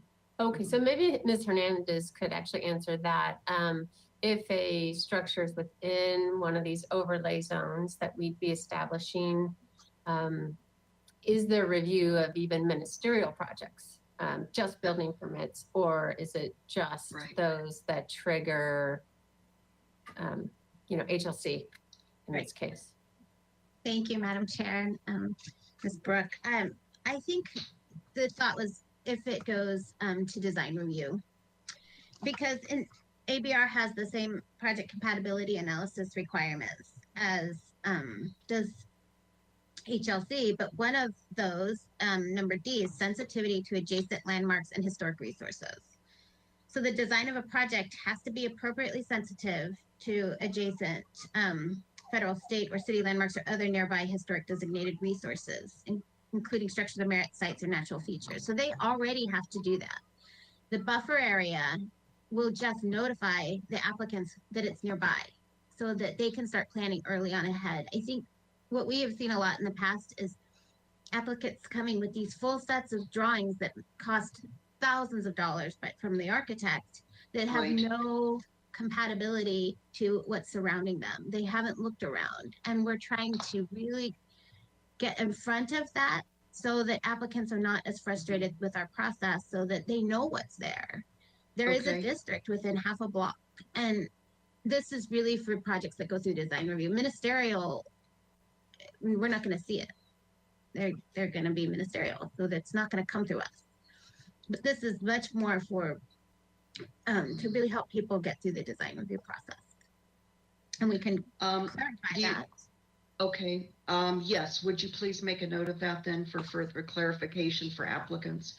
Now, this compatibility, this is in this same section, must be found compatible. To me, this continues to be one of the most vexing requirements, words in our discretionary review processes. And are you intending, you and Mr. Doimus and Ms. Brooke and others, intending to perhaps revisit the guidelines, standards around what constitutes compatibility as we continue to expand the number of buildings, when you go citywide, the number of buildings that are going to be sort of swept into this net of 50 plus years throughout the city, when compatibility of old and new is being addressed all over the world, you know this, and you can have new next to old under state, federal, international standards of beauty, right? Respect for resources and beauty. And yet I don't see that we're there. Okay, that's just my own opinion to you, especially if we're going to go citywide. So what are your thoughts for me about taking a fresh look at what constitutes compatibility if we're going to go beyond our current model, so I'll call it? Right. So I just want to clarify, I already do review everything citywide because of CEQA. Our ordinance just has the demo review, but the state law requires I do it citywide. So that we're just aligning our ordinance with the state. So I already do that. There's not a lot outside of our demo review area that is older than 50 years old or that qualifies, but I just want to clarify, we do that because of the state law. So we have two laws here, the state law, CEQA, and our ordinance. But in answer to your question about compatibility, I mean, I think the compatibility analysis is something that the design review boards have, and I think that would be a bigger discussion with the design review boards and the design review supervisor if you wanted to change our compatibility analysis findings. And this definition is also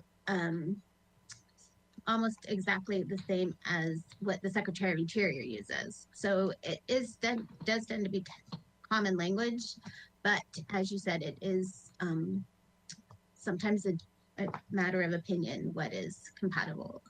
And that Okay. is where the jobs of the design review boards really come in, as appointed by council, to make those decisions. Okay. Okay, let me go to page 45 of 82 in our packet. This also pertains to buffer area. And towards the bottom of this page, in the section entitled Buffer Area, I'll start to read this sentence.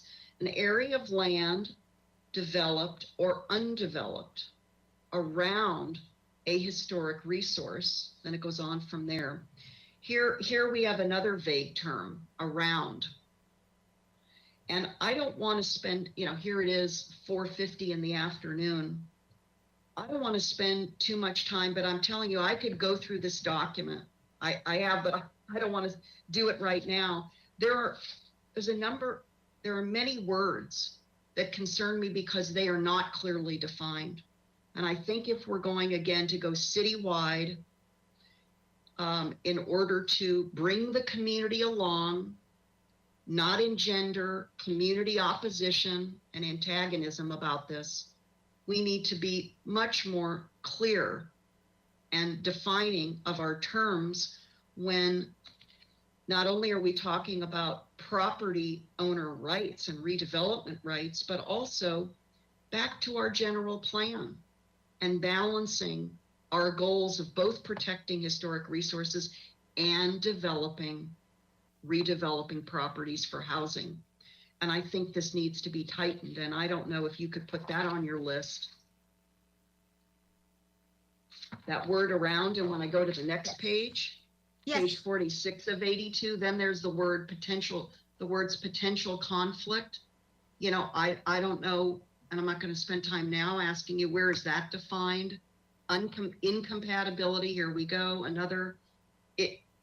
this just is, I'm finding it really difficult to support this, and I'm going to run out of time to go over this with you, but to me, this needs more rigor.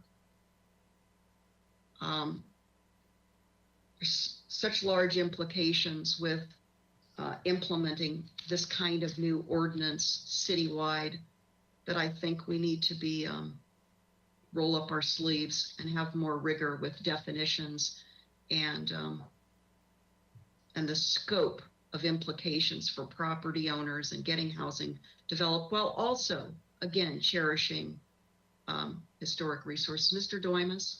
Sure, and Chair Schwartz, I do understand your point, and the sensitivity in terms of words are very key in terms of definitions, and we'll gladly take a look at that. The key of the buffer area, I haven't had a chance to chime in on it again. The most important aspect, there's really two when you look at it. One is to provide notice, right? And so it's a noticing buffer area in terms of providing actual notice to property owners of what they either can buy into or what they possess. And so the one thing in terms of where it may be necessarily using words like around may be vague is it could be the buffer zone based on what historic area it's covering is all based on a case-by-case basis, right? The compatibility may be different, the size may be different. Sure. So there is that. Usually when we go through this process, it's definitely not a one size fit all. So at times that's what leads to maybe more open-ended terms than we would like, but we will definitely take a look at that. Okay. And as a follow-up, Madam Chair, a lot of these definitions came from some of our first hearings at the HLC. We had a lot of the community pitch in and say, this is what we think your definition of buffer should be. So we had a lot coming in, and like I said, it's new for us too. It's new for me. So we're all trying to figure out what this is and how we can best accommodate what it says in the historic resources element and protect resources while making sure that buildings that aren't, or properties that aren't historic can still get developed. So a lot of this came just as like community input from that first hearing. And we took it and said, we'll put it in there. Let's see what we get. So as we're going through the public process, we are all getting, everybody's getting their voice heard, and we can all have this great discussion about it. Okay. I think that's it for me. Pretty much expressed myself, I think, this evening. So I'll come back to my colleagues and to see what the majority, see what kind of a majority opinion there might be. It's just before 5 o'clock. I know Commissioner Bonderson has to leave. In fact, out of courtesy to her, Commissioner Bonderson, are you still with us? I think you have 5 minutes before. Commissioner Bonderson, could I ask you, I'm going to tee a couple of options up, and I'd like to hear your thoughts before we go to everybody else, since you have to leave. We could do this a couple of ways. If within the next hour, and I know you won't be here, and that's really a shame, we could try to plow through deliberations, whatever we can get through in an hour, or we could continue it to December 17th if a majority of commissioners feel that the deliberations will include taking a fairly close look at any potential language revisions or additional requests of staff, which we will not have time to review today anyway. So I'll stop there. What would your preference be if we include your recommendation, since you have to leave shortly? Well, what I hear you saying and what I sense pretty clearly is the fact that we do have more to cover than perhaps what may be able to be accomplished in an hour. And I'm not going to be asking you all to stop working, but I sense that this is probably going to end up as a continued item to the next hearing. And I think that that would be wise. If we have the opportunity, of course, to have the recording uploaded by then, I can catch up and participate in the continuance. But I do not think that I should be slowing you down. So if you feel that it's appropriate and the rest of the commissioners agree to continue on for the next hour and see how far you get, I support that effort. Okay, thank you. Okay, have a good rest of your evening. Thank you for letting me know in advance. Commissioner Higgins? Yeah, Madam Chair, I'm sorry. I underestimated the timing here. I also have a 5 p.m. hard stop I should have let you know about. I thought with Ms. Bonderson's need to be out of here too, we would have continued by then. So I'd like to move for the continuous. Okay, well, I think with the two of you now, I'm, even separate from my own views, I really don't want two commissioners to be absent from deliberations. Does anybody else need to leave right at 5? Maybe I should do a quick time check, who may not have mentioned to me, or maybe something else has come up. Commissioner Reed? Yes, Chair Schwartz. No, I can stay if we continue. I think with two commissioners out, and especially considering how many comments and questions Commissioner Higgins had, it might be advisable just to continue this thing. Okay. All right, that's 3. Commissioner, I'm going to just write down the list if you don't mind. Commissioner Lodge, any particular recommendation for me to consider? Thank you, Madam Chair. I believe at the beginning you said to the public that this would be continued. Deliberations would be on the 17th. I did. You're correct, Commissioner Lodge. And so it seemed there's no question in my mind that is what we should do. And that you also said that public comment would be reopened again. Yes, that's correct, Commissioner Lodge. Thank you for also reminding me of that. Commissioner Wiscombe? Thank you, Madam Chair. Based on the questions that were asked and some additional information that I think will be valuable to our deliberations, I also agree that a continuation is appropriate at this point, as long as public comment is again opened on the 17th. Thank you. Okay, very good, and I would do that. Thank you.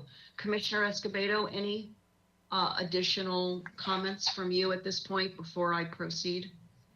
No additional comments. I support what my fellow commissioners have said to this point. Okay. Then I think I'm going to need to ask for a motion to continue this to December 17th. Would anyone like to make that motion? Commissioner moved. Reed, you have your hand up. Oh, Yeah, dueling motions. Okay. It doesn't matter. So moved or Okay. Yes. seconded, Okay. whatever. Very good. So we'll have Commissioner Reed making the motion, Commissioner Wiscom seconding. Any discussion on that before we ask Ms. Rydell to do a voice vote on continuation? Yes, Commissioner Wiscom. Yes, I would like to commend staff on what they've done so far. I think it's really, really great. But I would like the additional information from our questions that we asked be provided at perhaps the next meeting. Chair Schwartz, you asked some questions about the 50%, I mean, the 1950s, how many 1950 or 50-year-old buildings are in the city. And I think that information is going to be very applicable to, as well as other information, will be very applicable to our discussion, and our deliberations. So I hope that staff will be able to prepare most of that by the 17th. Thank you. Thank you. Yes, and I'm going to query staff shortly about that. I didn't see any other hands up. Okay, so we have a first and a second. No further discussion on the motion. I don't see any other hands up. Ms. Rydell, could you please do a voice vote on that motion? Thank you, Madam Chair. This is Heidi Rydell. I'll begin the roll call vote. Commissioner Lodge, Yes. Vice Chair Wiscom, Yes. Commissioner Higgins, Yes. Commissioner Reed, Yes. Commissioner Bonderson, Yes. Commissioner Escobedo, Yes. Chair Schwartz. Yes. That is unanimous. Thank you. Okay, so this item with reopened public comment will continue and be agendized for December 17th at Planning Commission. Now I want to ask staff, before we go to our last administrative agenda of the day, I'd like to invite staff to work with me, please, within the next week or so on the list of items that you were documenting from today, to make sure, first of all, that you have a comprehensive list, and to let me know realistically, what do you think you can work through between now and when this well, let's see, what would that be? It's really a week's time before it has to be posted for the 17th. So here we are, the 3rd, has to be posted the 10th for the 17th. As you prepare your list and work with me offline, let me know realistically what you can research and bring forward to include in the packet on the 10th for the 17th, and which you may need, if there's anything else, you may need further time to research and review or analyze. We certainly don't want to elongate this any more than we have to. However, this is one of the most significant, far-ranging policy amendments we'll be taking up this year, possibly even into next year. So does that sound reasonable, Ms. Hernandez and Mr. Doimus? I don't want to speak for Ms. Hernandez, but at least I know some areas where I'll be looking at it, it's reasonable. Okay. And please don't hesitate. Oh, great. Please don't hesitate through Mr. Busk. If you have questions of me in terms of what that list may comprise, or further clarifying questions. Of course, I don't speak for the full commission, but just to make sure we're really using our time wisely so that hopefully we can conclude this on December 17th. Ms. Unsueta, did you want to say anything further? Good to see you. I haven't seen you in a while. Yes, good to see you too. Thank you, Madam Chair. I just wanted to I think ask or maybe just reiterate that I think we would appreciate working with you, as you indicated on the list. I know that you had indicated earlier that you had some text maybe concerns with tax that maybe you would like to share with us offline, and then we can work Okay. on those. And I think as we put together our list and we coordinate with you on that, we will know better whether we'll be able to make it for the 17th. Because if we Okay. do have to post by the 10th, it may be a little challenging. Yes, I So- was thinking it may be a little tight, but I wanted to leave that in your capable hands to delineate maybe what you can get to by the 17th and what may require, well into, let's say, early January, since we're now bumping up against the holiday season. And I know city will be closed for a period of time. I think it's the 23rd through January 1st. Is that right? Something like That's that? correct.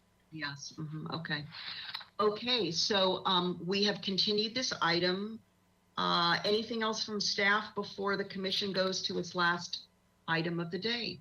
Thank you, Ms. Hernandez. We'll see you again very soon. Okay, so let's go to our last item of the day.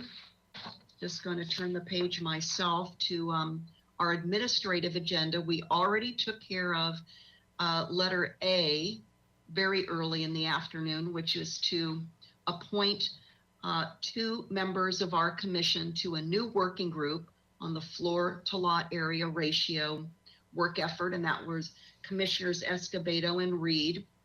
And so let's now go to any committee and liaison reports. For those commissioners who are still with us, it should be 5 of us. Any updates? Commissioner Lodge, you're ready to give us an update, please. Yes, thank you, Madam Chair. The November 25th meeting of the Historic Landmarks Commission, they had a pre-application review, but before the proponent has even started the application, of a project at 401 State Street. And Mr. Bolton, if you're still there, could you put up the slide showing? Thank you. This is what is currently there.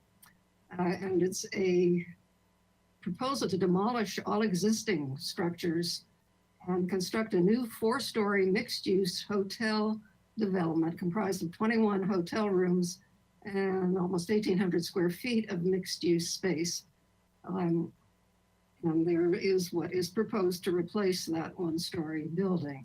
It will be coming to the Planning Commission because approval is required for development plan approval for an additional 25, almost 26,000 square feet of net new non-residential floor area and for development rights.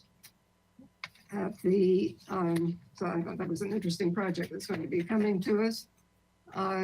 On November 30th, the Council Sustainability Committee meeting met and acted on 3 staff recommendations. One dealt with developing a regional utility incentive program for government buildings. There apparently is funding available to create greater efficiencies in these buildings, but the utility companies aren't doing a great job of using it, according to staff. So that was approved. Workforce and residential electric vehicle charging pilot program with some discounted rates for lower people who work downtown and using spaces in the Granada Garage who have electric vehicles at a lower rate for them. And that was also forwarded to council as a whole. And then consideration of development of amendments to enhance energy efficiency REACH codes. This is working toward requiring at some point in the future that all development be all electric. Some of the county commissioners may remember a project we had almost a year ago on Castillo Street, a small condo development in which the developer indicated some difficulty getting gas to it. And it was suggested that he go all electric. I don't know if he did, but the committee also passed that on to council unanimously. So working toward more efficiencies in energy efficiencies. Thank you. Thank you. Interesting updates, Commissioner Lodge. Anyone else have any committee or liaison reports or anything that's noteworthy? we have a few minutes. While I'm waiting to see, oh, Commissioner Wiscombe, I was just about to jump in and mention our next Sea Level Rise Adaptation Committee meeting, since we won't be able to actually give the report till January on that. Thank you, Madam Chair. I didn't jump on for that. We had a De La Guerra Plaza meeting on Friday, November 20th. And I'm just doing this from recollection. We talked about the art feature. We talked about landscaping, particularly some tree choices, pavement choices, kiosk, whether to have one or not, and lighting. And although no recommendations were made, there was a pretty vibrant discussion on all those items. We have our next meeting coming up on the 18th of December, and we're really winding down. And after we finish our work, which has been about 2 years of work, then it goes to Historic Landmarks Commission for their recommendations. So thank you, Madam Chair. Okay, I thought it might be winding down. So I know it's been a very productive committee. We've heard from you and Commissioner Reed on that. Yes, and then next week, Commissioner Wiscombe and I have, I believe it's our final of the year, Sea Level Rise Adaptation Plan Subcommittee, working very productively and collaboratively together, I might say. So I'm still very honored to be on that committee, and we'll give you a report of our last December meeting early in January. And then Commissioner Higgins and I, in a couple of weeks, have our first reconvened Highway 101 High Occupancy Vehicle Design Subcommittee meeting. As you know, it's been on hiatus of sorts for the last few years, and we are now starting that up again. Megan Arciniega is leading that from the planning staff, so we'll give you a readout on that in early January. And Commissioner Lodge, did you have any other updates? I see you back online, please. Yes, I just wanted to, thank you, Madam Chair. I just wanted to, the people that lost power, and if they're still off power, I don't know how this message gets out to them, but in any event, the meeting is recorded and it can be watched after the recording is posted, to see what they missed.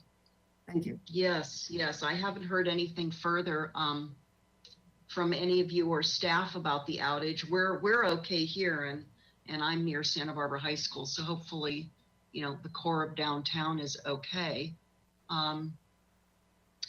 Let's see, I'm not seeing any other items for us to take up, so it's just a little after 5, and unless staff has anything else for us, I think we can adjourn for today. And then please follow our agenda. We will be meeting next Thursday, December 10th. And as you heard, continuing the Historic Resources Ordinance Amendment from today to the 17th. And then that will conclude our 2020 Planning Commission work for this calendar year. I hope everyone has a safe and relaxing evening. And with that, our meeting is adjourned, and we will see you in 1 week's time. Thank you.